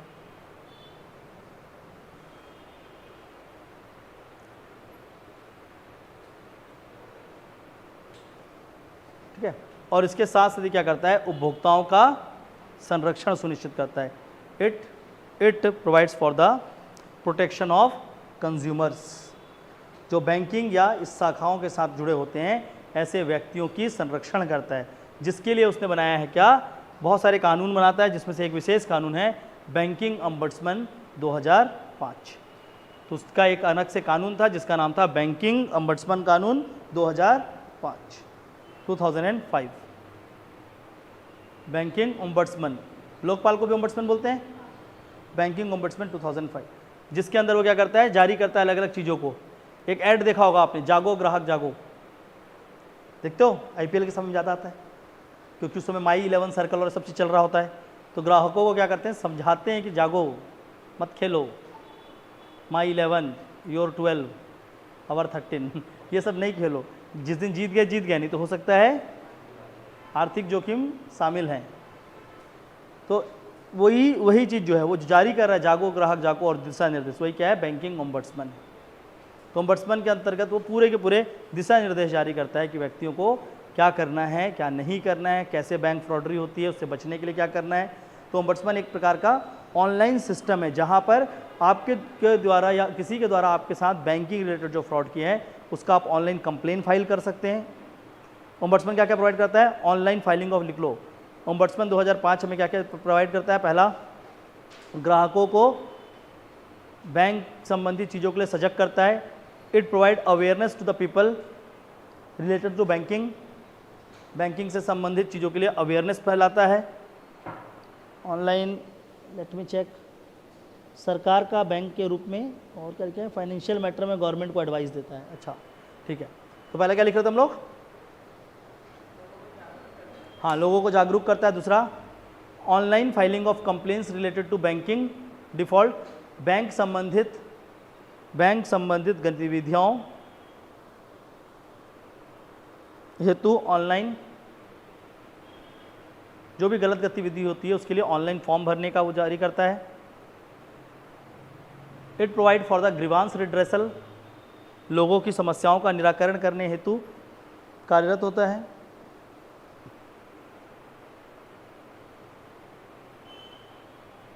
ठीक है, तो ये तीन चीज़ें करता है, लोगों को अवेयर करता है, दूसरी बात लोगों को कंप्लेन फाइल करने के लिए एक मौका देता है, और तीसरा क्या करता है, लोगों की जो निराकरण करना है समस्याओं को, उसको निराकरण आप वहाँ पर करवा सकते हैं अगर आपके साथ किसी भी तरीके का बैंक डिफ़ॉल्ट या बैंक फॉल्ट हुआ है।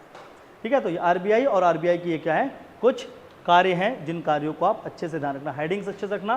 फॉर्मेशन ऑफ मॉनेटरी पॉलिसी, इसके अंदर दोनों चीज़ों को समझाना है। रेगुलेटर ऑफ बैंक्स, इसमें बहुत कुछ आप लिख सकते हैं। सर्कुलेशन ऑफ मनी, ठीक है ना, मनी को किस तरह से सर्कुलेट करता है, गवर्नमेंट का बैंक और ये लैंडर ऑफ लास्ट रिजॉर्ट कहलाता है। Okay, so this are the various functions of RBI. अब जिसमें से इन फंक्शंस में से जो सबसे इंपॉर्टेंट फंक्शन है पहला जो है मौद्रिक नीति। तो चलते हैं monetary policy of RBI.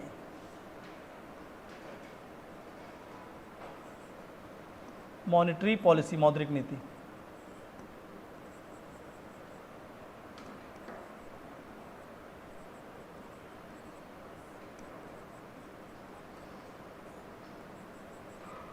RBI की जो मौद्रिक नीति है उसके बारे में हम लोग यहाँ पर बात करेंगे। ठीक है, तो पहली बात तो मौद्रिक नीति जो बनाती है आरबीआई बनाती है, और आरबीआई की एक कमेटी है एक्चुअल में, वो उसको पूरा का पूरा मॉनेटरी पॉलिसी फॉर्मुलेशन आज देखती है। इसको बोलते हैं मॉनेटरी पॉलिसी कमेटी, मौद्रिक नीति समिति। तो पहला उसको लिखोगे ए ऐसा करके कि इसको करने वाला व्यक्ति कौन है, मौद्रिक नीति समिति, MPC, monetary policy committee.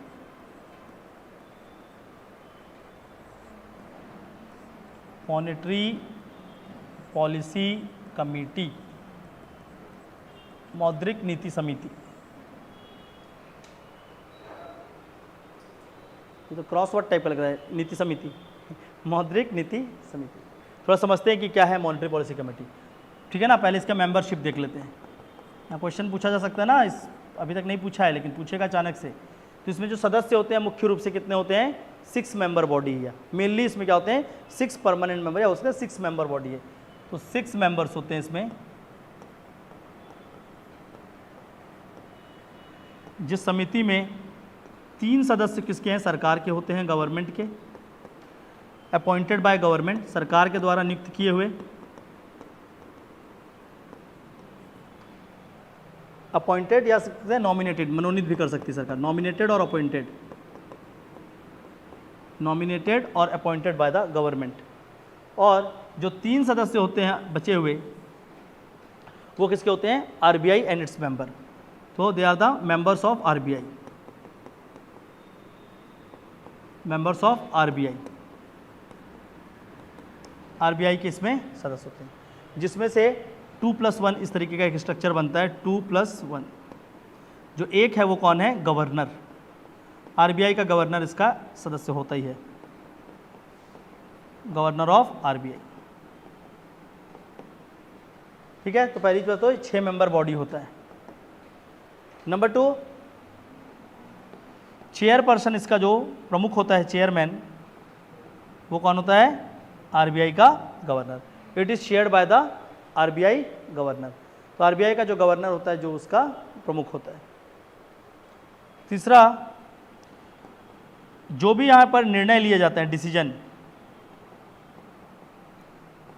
Decision जो है वो टेकन बाय मेजॉरिटी, डिसीजन जो होता है मेजॉरिटी के द्वारा लिया जाता है, बहुमत के द्वारा डिसीजन लिया जाता है। और इस बहुमत में अगर देखोगे तो जो आरबीआई गवर्नर है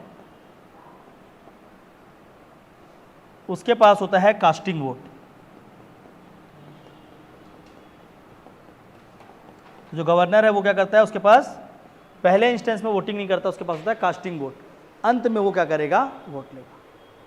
तो मेजॉरिटी किससे बन रही है, एक्चुअल में बोलने के लिए तो 6 मेंबर है, पर गवर्नर के पास क्या है, कास्टिंग वोट है, तो वो लास्ट में वोट करेगा जब इनमें आपस में क्या हो जाए, नहीं, जब इसमें आपस में इक्वल नंबर ऑफ वोट्स हो जाए। अब 5 लोग में इक्वल वोट कैसे होगा, और 3 सरकार के बैठे हैं, 3 सरकार के बैठे, तीनों हाँ बोल दिए, तो आरबीआई वाले बोले ना बोले क्या फर्क है।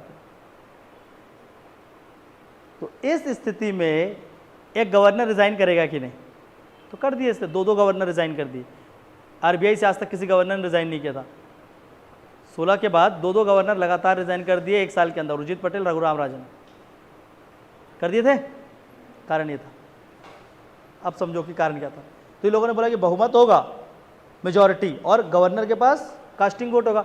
अब गवर्नर लास्ट में वोट कर रहे हैं, तो पहले ही सब कुछ नीति निर्माण सब हो जा रहा है, तो फिर उस गवर्नर का क्या मतलब है। तो गवर्नर को अवार्ड दे रहे हैं, best governor of the world, है ना, क्योंकि कुछ नहीं कर रहे, समझ आ रहा है, अब कर रहे होंगे पता नहीं, लेकिन इस तरीके से एक व्यवस्था बनाएगी। तो पहला क्या है, यहाँ पर ये 6 मेंबर बॉडी है, दूसरा इसके चेयरमैन है, थर्ड इसमें डिसीजन मेकिंग जो होता है वो कास्टिंग वोट्स होता है। चौथा, ये मॉनेटरी पॉलिसी जो क्या होते हैं, जो मौद्रिक नीति समिति है, दे mainly form monetary policy and decides the policy rate. ये मौद्रिक नीति का निर्माण करते हैं, और जो विभिन्न क्या है मौद्रिक नीति के अंदर जितने भी उसके चीज़ें हैं, पॉलिसी जो है नीति, तो नीति दर को ये तय करते हैं, नीति दर का ये निर्धारण करते हैं। इनकी जो मीटिंग होती है कब होती है, 1 साल में कितने बार होती है, क्वार्टरली होती है, याद होगा, ठीक है ना। तो मीटिंग क्या होता है, एवरी क्वार्टरली, हर 4 महीने में 1 बार होती है।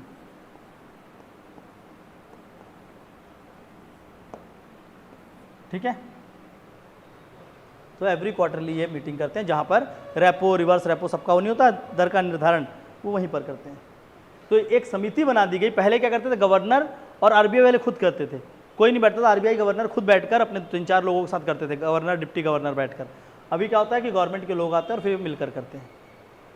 2016 से ये व्यवस्था को लाया गया, ठीक है ना, और उसी समय रेजिग्नेशन पर रेजिग्नेशन आया गवर्नर्स का।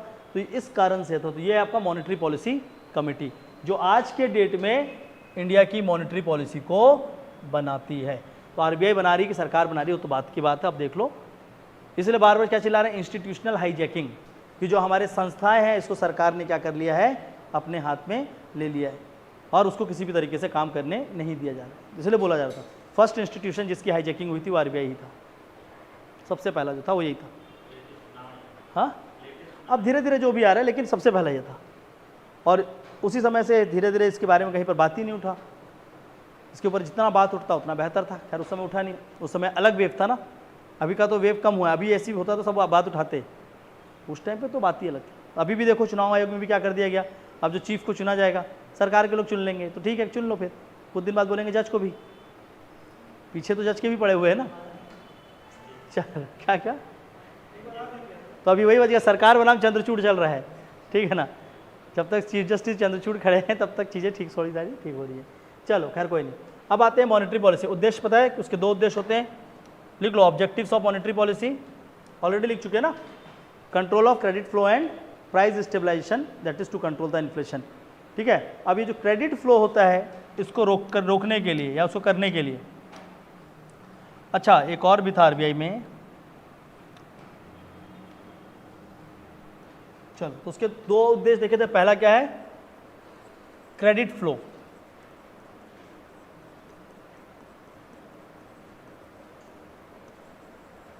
क्रेडिट फ्लो एंड उसको स्टेबलाइजेशन करने के लिए। तो ये दोनों चीज़ों को करने के लिए इसके जो दो उद्देश्य थे, प्राइस स्टेबलाइजेशन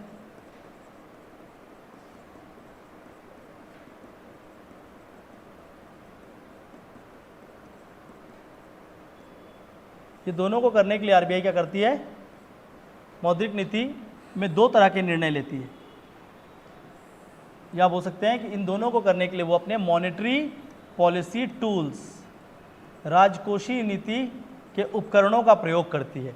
और जो उपकरण है ये दो प्रकार के होते हैं, एक होता है क्वालिटेटिव टूल्स और एक होते हैं क्वांटिटेटिव टूल्स। ठीक है, पता तो होगा आप लोगों को। तो एक है इसके अंदर क्वालिटेटिव टूल्स,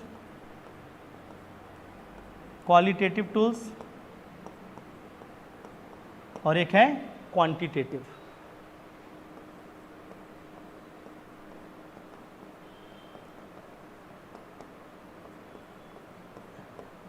एक है गुणात्मक और एक है मात्रात्मक। ये गुणात्मक है, ये है आपके मात्रात्मक।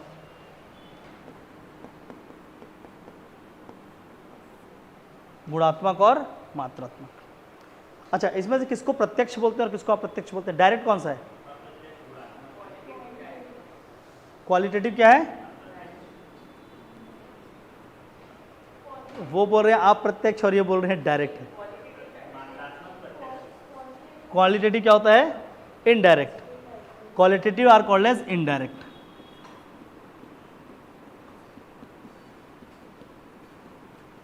अप्रत्यक्ष।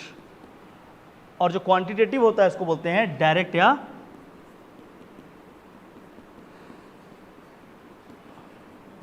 प्रत्यक्ष। तो दो प्रकार के होते हैं, एक होता है क्वालिटेटिव टूल्स और एक होता है क्वांटिटेटिव टूल्स। ठीक है, चलिए आप लोग बताइए क्वालिटेटिव टूल्स के एग्जांपल क्या क्या है? कौन कौन से क्वालिटेटिव टूल्स? इनडायरेक्ट और डायरेक्ट कौन कौन से? चलो मात्रात्मक बता दो। रेपो क्या है ये बता दो। रेपो एक क्वालिटेटिव टूल है या क्वांटिटेटिव टूल?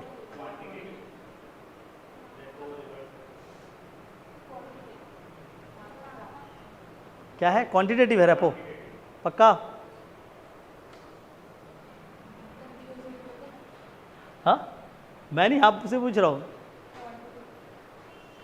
क्या क्या यहां पर?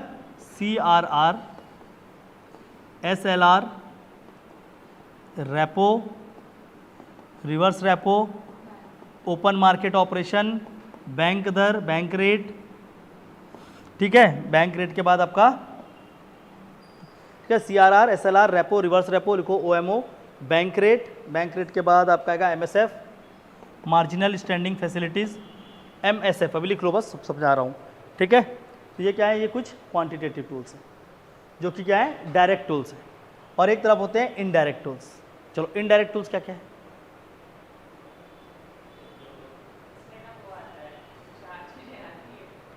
चार चीज़ें बस आती हैं।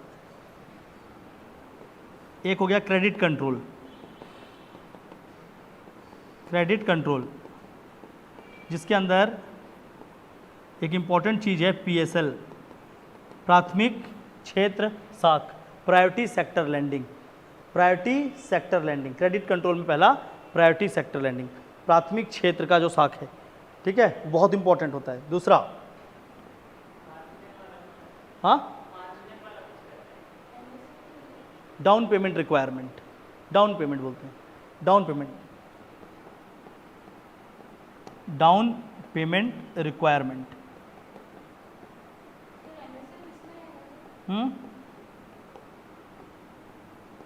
क्या आएगा? मार्जिनल स्टैंडिंग, ये तो लिखा हूँ नहीं, 18% लेते हैं डायरेक्टली जो भी कंपनी फ्रॉड कर रही है उसके लिए, ठीक है। मोरल सुशासन, मोरल सुशासन मतलब आपका क्या बोल सकते हैं, नैतिक रूप से बैंक को सही क्रिया करनी, नैतिक क्रियाओं का अनुसरण करवाना बैंकों को।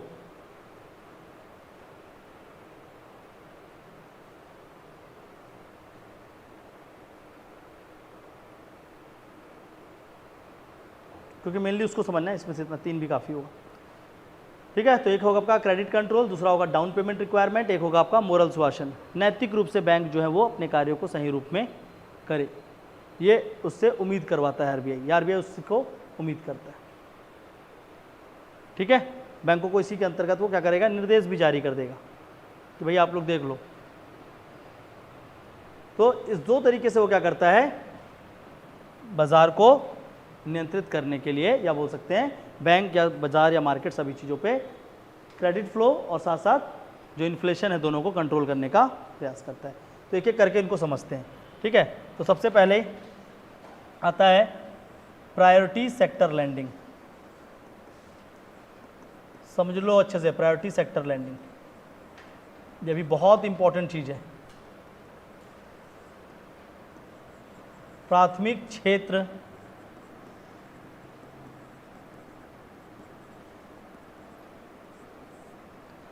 क्षेत्र साख व्यवस्था,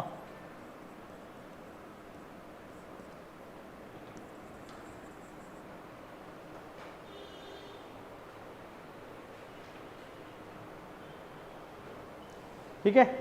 इन चीज़ों को समझाने के लिए पहले एक छोटा सा आरबीआई से या बैंक से संबंधित कॉन्सेप्ट है बताता हूँ।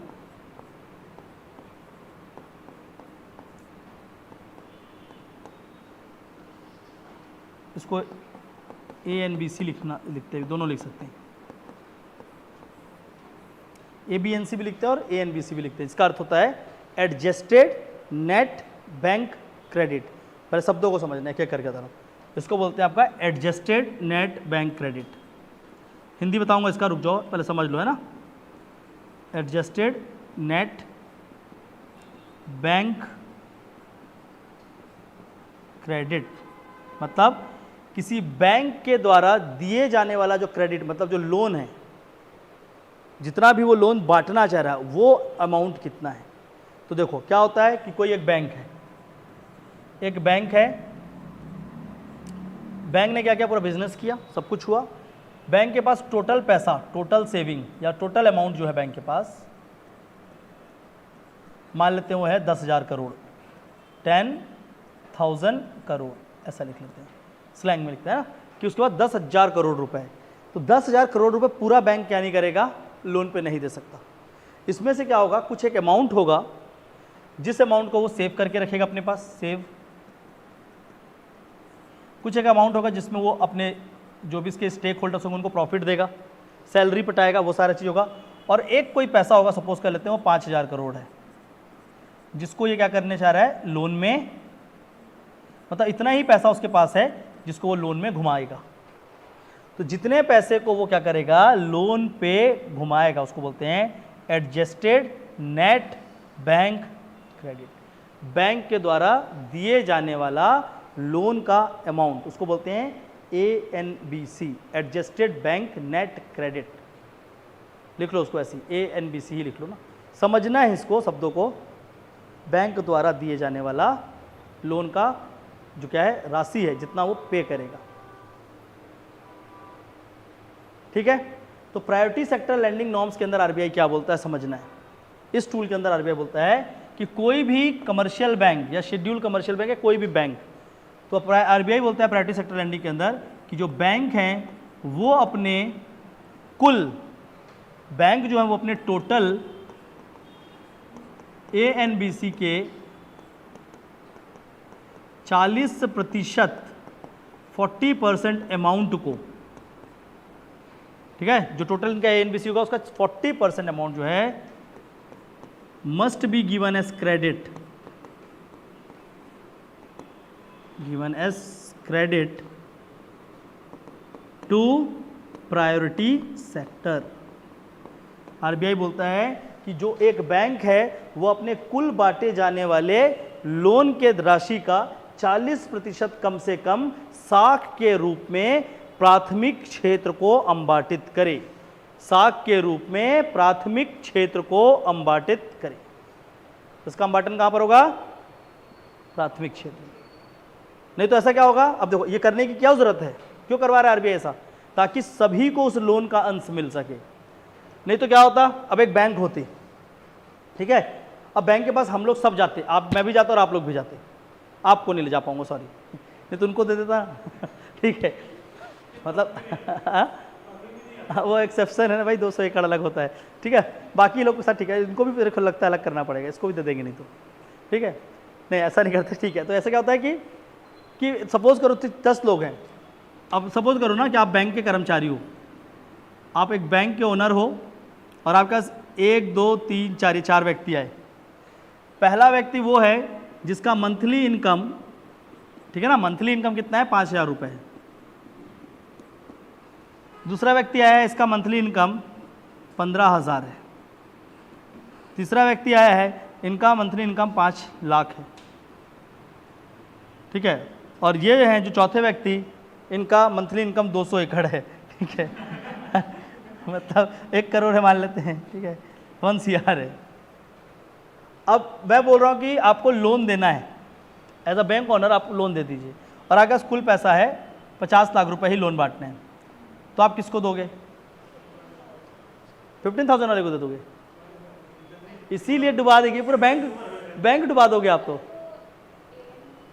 एम नहीं, इसको एनबीसी नहीं, ऐसे नॉर्मल बोल रहा हूँ, आपके पास टोटल एनबीसी का अमाउंट, अभी आपका टोटल अमाउंट 50 लाख है और बोला जा रहा है एनबीसी कॉन्सेप्ट हटा दो, अब नॉर्मल आप बैंक चला रहे हैं, तो आप इसको ही दोगे कि भैया वो रिकवरी हो जाएगा, पैसा ही वापस कर देगा, सिंपल सी बात है। अगर ऐसे तो इसी तरीके से क्या होगा, तब इसको दे दो पैसे और ये पैसे क्या करेगा? रिकवर तो डेफिनेटली दे देगा वापस, ये हमको पता, और एक आदमी से लेना है केवल।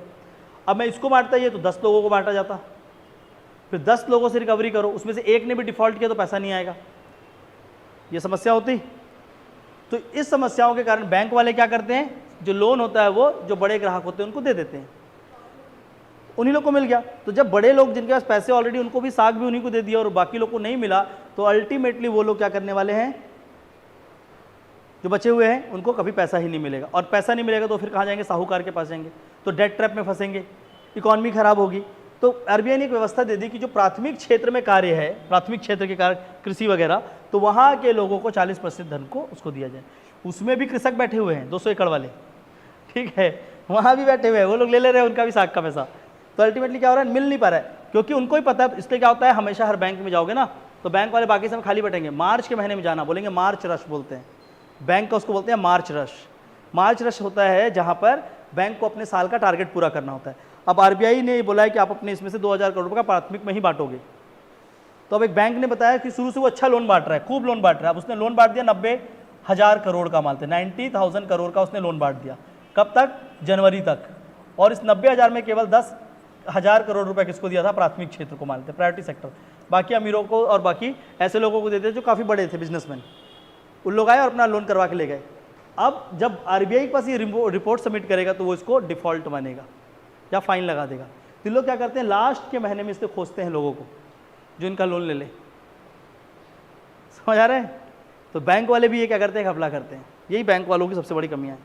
तो इसलिए आरबीआई ने क्या किया कि एक व्यवस्था बनाई, और उस व्यवस्था को क्या बोलते हैं? एएनबीसी बोलते हैं, ठीक है। तो उन्होंने एक व्यवस्था बनाई और उस व्यवस्था में यही बोला कि जो भी आपका धन है उस धन का कम से कम 40% प्राथमिक क्षेत्र को आप अंबाटित करें।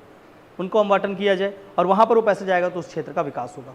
तो प्राथमिक क्षेत्र के अंदर अभी वर्तमान में 11 सेक्टर को यहाँ पर रखा गया है।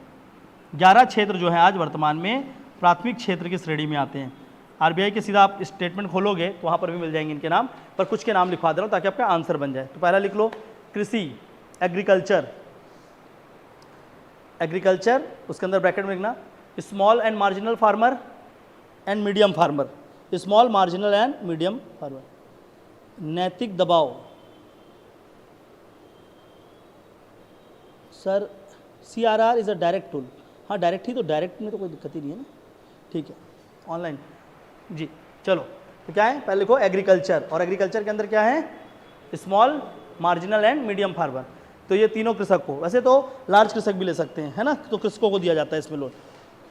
अब टोटल का कितना कितना देते हैं वो नहीं बता रहा हूँ, ठीक है ना। जैसे कि इसको 40%, तो उस 40% को अब 100 मानेंगे तो उसका 18% इन लोगों को जाना चाहिए, ऐसा बोला गया है।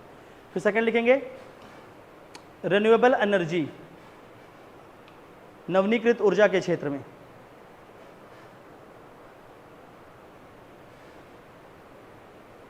फिर आता है आपका रूरल इंफ्रास्ट्रक्चर, ग्रामीण अधोसंरचना, इस क्षेत्र में दिया जाए। स्वास्थ्य एवं शिक्षा, education and health, next one education and health, इस सेक्टर में आप दे सकते हैं। एक बोला गया एक्सपोर्ट क्रेडिट,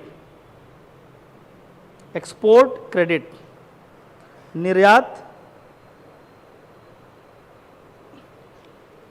निर्यात के लिए जो दिया जाएगा उसको बोलेंगे एक्सपोर्ट क्रेडिट, निर्यात व्यवस्था के लिए प्रोत्साहित करना है निर्यात को, तो वहां पर भी दिलवाने की बात हो रही है,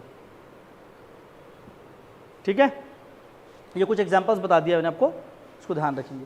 अब इसी में देखो यार ऐसा क्वेश्चन आ जाता है, एक क्वेश्चन ऐसे बता रहा हूँ कि प्राथमिक शाख के अंतर्गत दिए जाने वाले लोन से छत्तीसगढ़ के ग्रामीण विकास को कैसे सुनिश्चित किया गया है, समझाइए। How the rural development in Chhattisgarh take place with the money from priority sector lending. तो बताते ना आपको, कृषि क्षेत्र में नहीं दिया पूरा, अच्छा तो गांव में अधोसंरचना का विकास, कृषि का विकास, मछली पालन का विकास, जीरो पढ़े थे लोन बिजनेस, सर्वे में लिखा है हमारे इकोनॉमिक सर्वे में पढ़ाया था भी आपको सैटरडे को, institutional and non institutional credit attend करना है, उस क्लास को छोड़ना नहीं है। यहाँ बता रहा हूँ और आंसर राइटिंग उसको कराऊंगा सीधा, और उसको सर्वे की क्लास में करा दिया है। अब अटेंड नहीं कर रहे हो तो फिर छूटेगा। आए थे आप? अभी आप नहीं आए थे, आप भी नहीं आए थे, उस क्लास को देख लेना, ठीक है, उसको डलवा दूंगा भले कि उसको देख लेना जरूर, क्योंकि यही सब चीज़ों को तो हम वहाँ पर पढ़ रहे हैं। मैं इसलिए बोला कि इंडियन इकोनॉमी का ऐसा बहुत सारा कॉन्सेप्ट है जो हमारे छत्तीसगढ़ इकोनॉमिक सर्वे में लिखा है, पर हम सर्वे को कैसे पढ़ते हैं। यहाँ पर छत्तीसगढ़ के अंदर मैंने देखा है ना, किताब बनाने वाले और पढ़ाने वाले कभी भी कॉन्सेप्ट पे पता नहीं बच्चों के फोकस नहीं किए, कभी नहीं करते यार। मतलब ये दुर्भाग्य की बात है कि भाई एटलीस्ट बताओ तो सर्वे में डेटा निकाल के दे दिया, ये वाला डेटा है, अरे कहाँ से आया वो डेटा, उसके पीछे का काम क्या है, उस किस टॉपिक के अंदर है, ये तो बता दे कम से कम मालिक। और क्यों कोई नहीं बताएगा,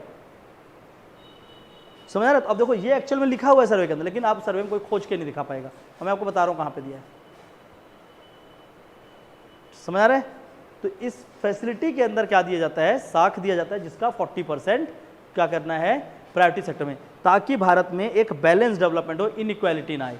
इससे क्या नहीं होगा, अस्थिरता नहीं होगी, नहीं तो अस्थिरता फैली रहती है, इनइक्वालिटी नहीं जाएगी, रूरल डेवलपमेंट सुनिश्चित होगा। फायदे लिख लो इसके, development of rural area, agriculture promotion and development, कृषि क्षेत्र का विकास,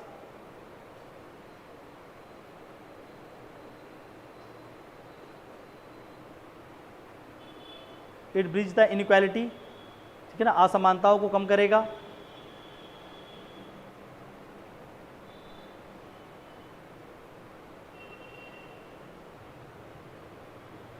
encourage the government spending on the government and private spending on rural area, ग्रामीण क्षेत्रों में सरकार तथा निजी क्षेत्र का निवेश प्रोत्साहित करेगा ये। It increases the purchasing power of marginal peoples, या सीमांत व्यक्तियों के क्रय शक्ति में वृद्धि करेगा। It will increase the economy it will increase the economic activity, या आर्थिक क्रियाओं में वृद्धि प्रदान करेगा, या आर्थिक क्रियाओं में वृद्धि प्रदान करेगा। समझ आया? तो ये क्या है? PSL, प्राथमिक साख किसी। दूसरा मैंने क्या लिखवाया है? डाउन पेमेंट रिक्वायरमेंट, ठीक है ना, डाउन पेमेंट रिक्वायरमेंट। एक और होता है ना होर्डिंग्स को रोकना, इसके लिए भी अधिनियम भी लाया जा रहा है, ठीक है। चलिए सेकंड पहले देख लेते हैं, डाउन पेमेंट। इसको क्या हो गया? अरे इसको क्या हो गया अचानक से?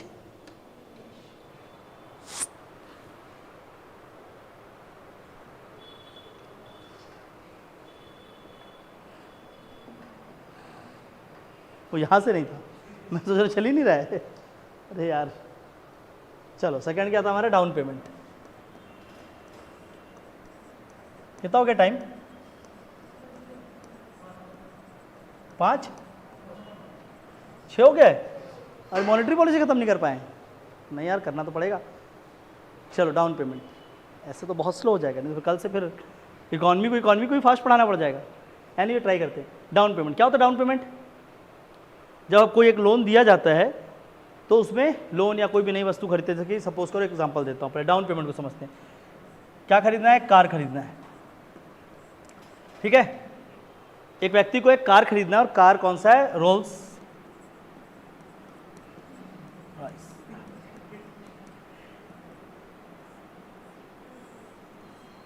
बढ़िया वाली कार बना लेना, ठीक है ना। ये लो यार, और उसको खरीदने के लिए 2 व्यक्ति गए हैं।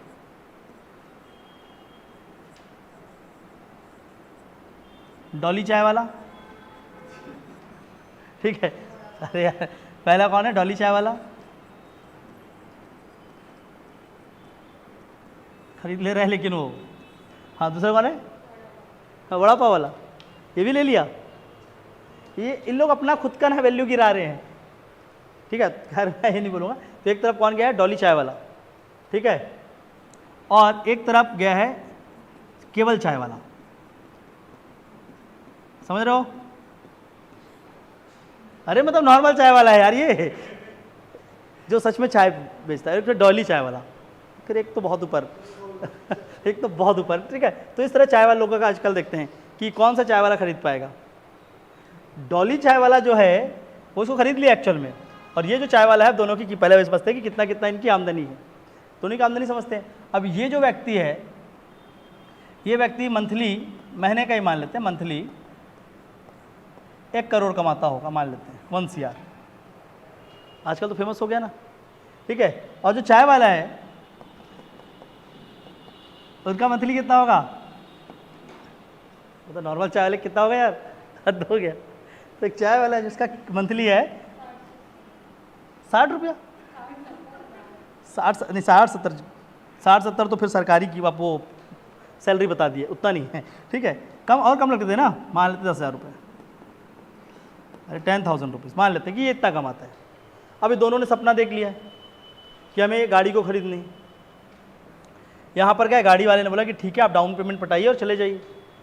कार की कीमत है 10 करोड़ मान लेते हैं, 10 करोड़ की ये कार है और दोनों को बोल रहा है खरीद लीजिए। तो ये व्यक्ति बोला कि ठीक है मैं आपके पास 70 करोड़ जमा कर देता हूँ, 70 करोड़ आपका 70 लाख जमा कर देता हूँ, 70 लाख और मेरे को दे दो और मैं इसको धीरे धीरे डाउन पेमेंट। तो ये जो पैसा उसने पटाया 70 लाख पटाया, और बचा हुआ जो पैसा था उसको क्या किया, फाइनेंस करा लिया कि इसको अब वो क्या करेगा, मंथली बेसिस में पटाता रहेगा। तो ये जो अमाउंट पटाया गया इसको बोलते हैं डाउन पेमेंट, ठीक है। अब ये चाय वाला गया, ये बोला कि काम करता हूँ मैं 3,000 रुपये दे देता हूँ, कार अभी दे दो और उसके बाद बाकी को मैं डाउन पेमेंट में फाइनेंस के रूप पटाऊंगा। नहीं बता रहा हूँ ना, तो यहाँ एक आदमी खड़ा था बेचने वाला,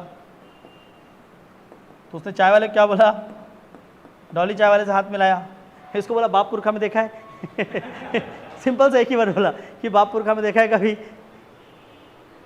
गरीबी का मजाक नहीं है, लेकिन उसको भी समझना चाहिए कि अमीरी के साथ भी मजाक ना करे। वो 3,000 रुपये के लेके अगर तुम रोल्स रॉयस लेने गए और कोई आपको भगा दिया तो ये मत समझना कि गरीबी का मजाक उड़ाया उसने, ठीक किया है, मेरे नज़रों में ठीक किया है।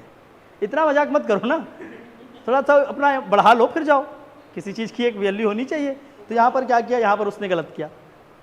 तो इसीलिए आरबीआई ने बोला भाई कि अगर इस तरीके से आप अगर डाउन पेमेंट में सामान देते रह गए तो क्या होगा कि बैंक जो है लोन बांटते रहेगी, सामान क्रिएट होता रहेगा, पर वो सारे के सारे सामान जो होंगे वो एक लायबिलिटी बन के रह जाएंगे और सब के सब बैंक डिफॉल्ट करके बैंक गड्ढे में चला जाए। तो क्रय शक्ति होनी चाहिए व्यक्ति की। तो किसी भी वस्तु की जो डाउन पेमेंट है वो उसके हायर रेट के हिसाब से फिक्स किया जाए कि भैया अगर आपके 50 लाख की कार है, उसको कोई खरीद रहा है तो मिनिमम डाउन पेमेंट वो क्या करेगा, 20 लाख जमा करे, उसके पहले नहीं देंगे। तो एक तो चीज़ पहले ये किया जाता है, ठीक है। दूसरा ये हो सकता है कि डाउन पेमेंट क्या करेगी, महंगाई भी बढ़ा देगी। अगर सपोज करो डाउन पेमेंट कम कर दिया, इतना ही रुपये कर देते, 3000 रुपये डाउन पेमेंट, तो सब रोल्स रॉयस खरीद के ले आते, तो उसकी एकदम से वो हो जाती, बून कर जाता, सबको चाहिए सबको चाहिए।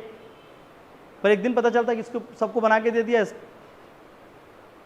एनिमल सब ने देखा, सबको चाहिए लिपस्टिक के कलर वाला, देखो मूवी में वो इकलौता कार कंपनी है जो कस्टमाइज करता है जिस कलर को आप बोलो, तो उसने बना के दिया है, बाकी सब तो अपने बने बनाए लाते हैं। तो इस तरीके से तो क्या हो जाएगा कि पूरा का पूरा अर्थव्यवस्था ही खत्म हो जाएगा।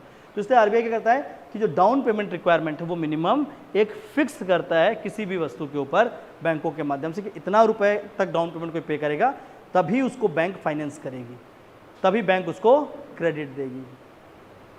अभी क्लियर है? उसको बोलते हैं डाउन पेमेंट। नहीं तो इससे क्या हो सकता है, महंगाई बढ़ जाएगी। फिर एक तीसरा चीज़ होता है, इसको बोलते हैं control the hoarding, control over hoarding.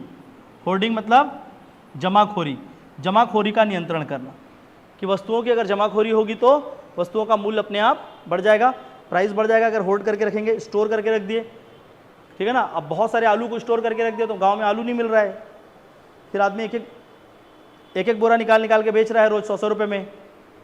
फिर एक दिन वीर नारायण सिंह देख लिए, माखन के यहाँ से लूट दिए पूरा आलू रेट एकदम से कर गिर गया, ये हो रहा था। तो क्या हो रहा है कि उसको बोलते हैं होर्डिंग। तो होर्डिंग भी क्या करता है, प्राइस स्टेबलाइजेशन को इफेक्ट करता है, कभी उसको बढ़ा देता है और कभी उसको कम करता है, ठीक है।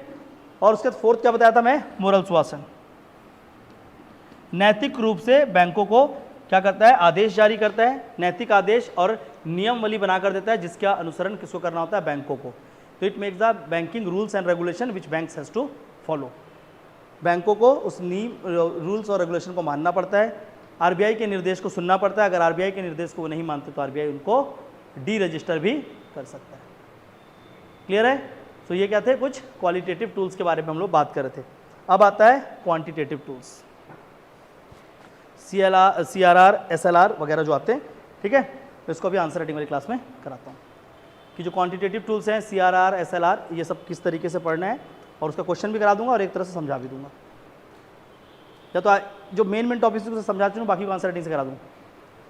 मेरे को नहीं लगता कि इकोनॉमी को मैं अगर आंसर राइटिंग की स्पीड से भागा तो भाग जाओगे, ठीक है। अभी नहीं तो आगे क्वेश्चन देता PSL क्या है तो हो गया था, पाकिस्तान क्रिकेट लीग की बात तो नहीं हो रही है, लोग कहें ना सुपर लीग की, PSL को यहाँ कैसे पूछा है हमारे PSC में, पाकिस्तान क्रिकेट लीग को, हाँ ऐसा हो जाता, ठीक है।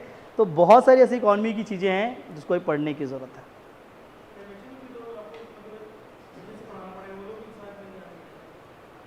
अब 7 दिन में जितना हो पाएगा मैं करा रहा हूँ, इसीलिए मैंने ना क्या किया, सर्वे को ब्रेक करके उधर ले गया। नहीं तो दोनों को एक साथ पढ़ाता तो नहीं, तो मैं 2 दिन में पढ़ाता था फिर। तो अब आज और कल में इंडियन इकॉनमी खत्म हो जाता और 3 दिन में छत्तीसगढ़ इकॉनमी खत्म हो, ठीक है। लेकिन ऐसा नहीं करेंगे, बैलेंस करने की कोशिश करेंगे। तो अभी आंसर राइटिंग इसको कंटिन्यू करूँगा और कुछ नेशनल इनकम के क्वेश्चन दूंगा, उसको कंटिन्यू करूँगा, उसको बस दूंगा, ठीक है। चलिए मिलते हैं नेक्स्ट क्लास में। Thank you all. कोशिश करते हैं जितना पढ़ पाए अच्छे से उसको अच्छे से पढ़ेंगे। Online 1, thank you.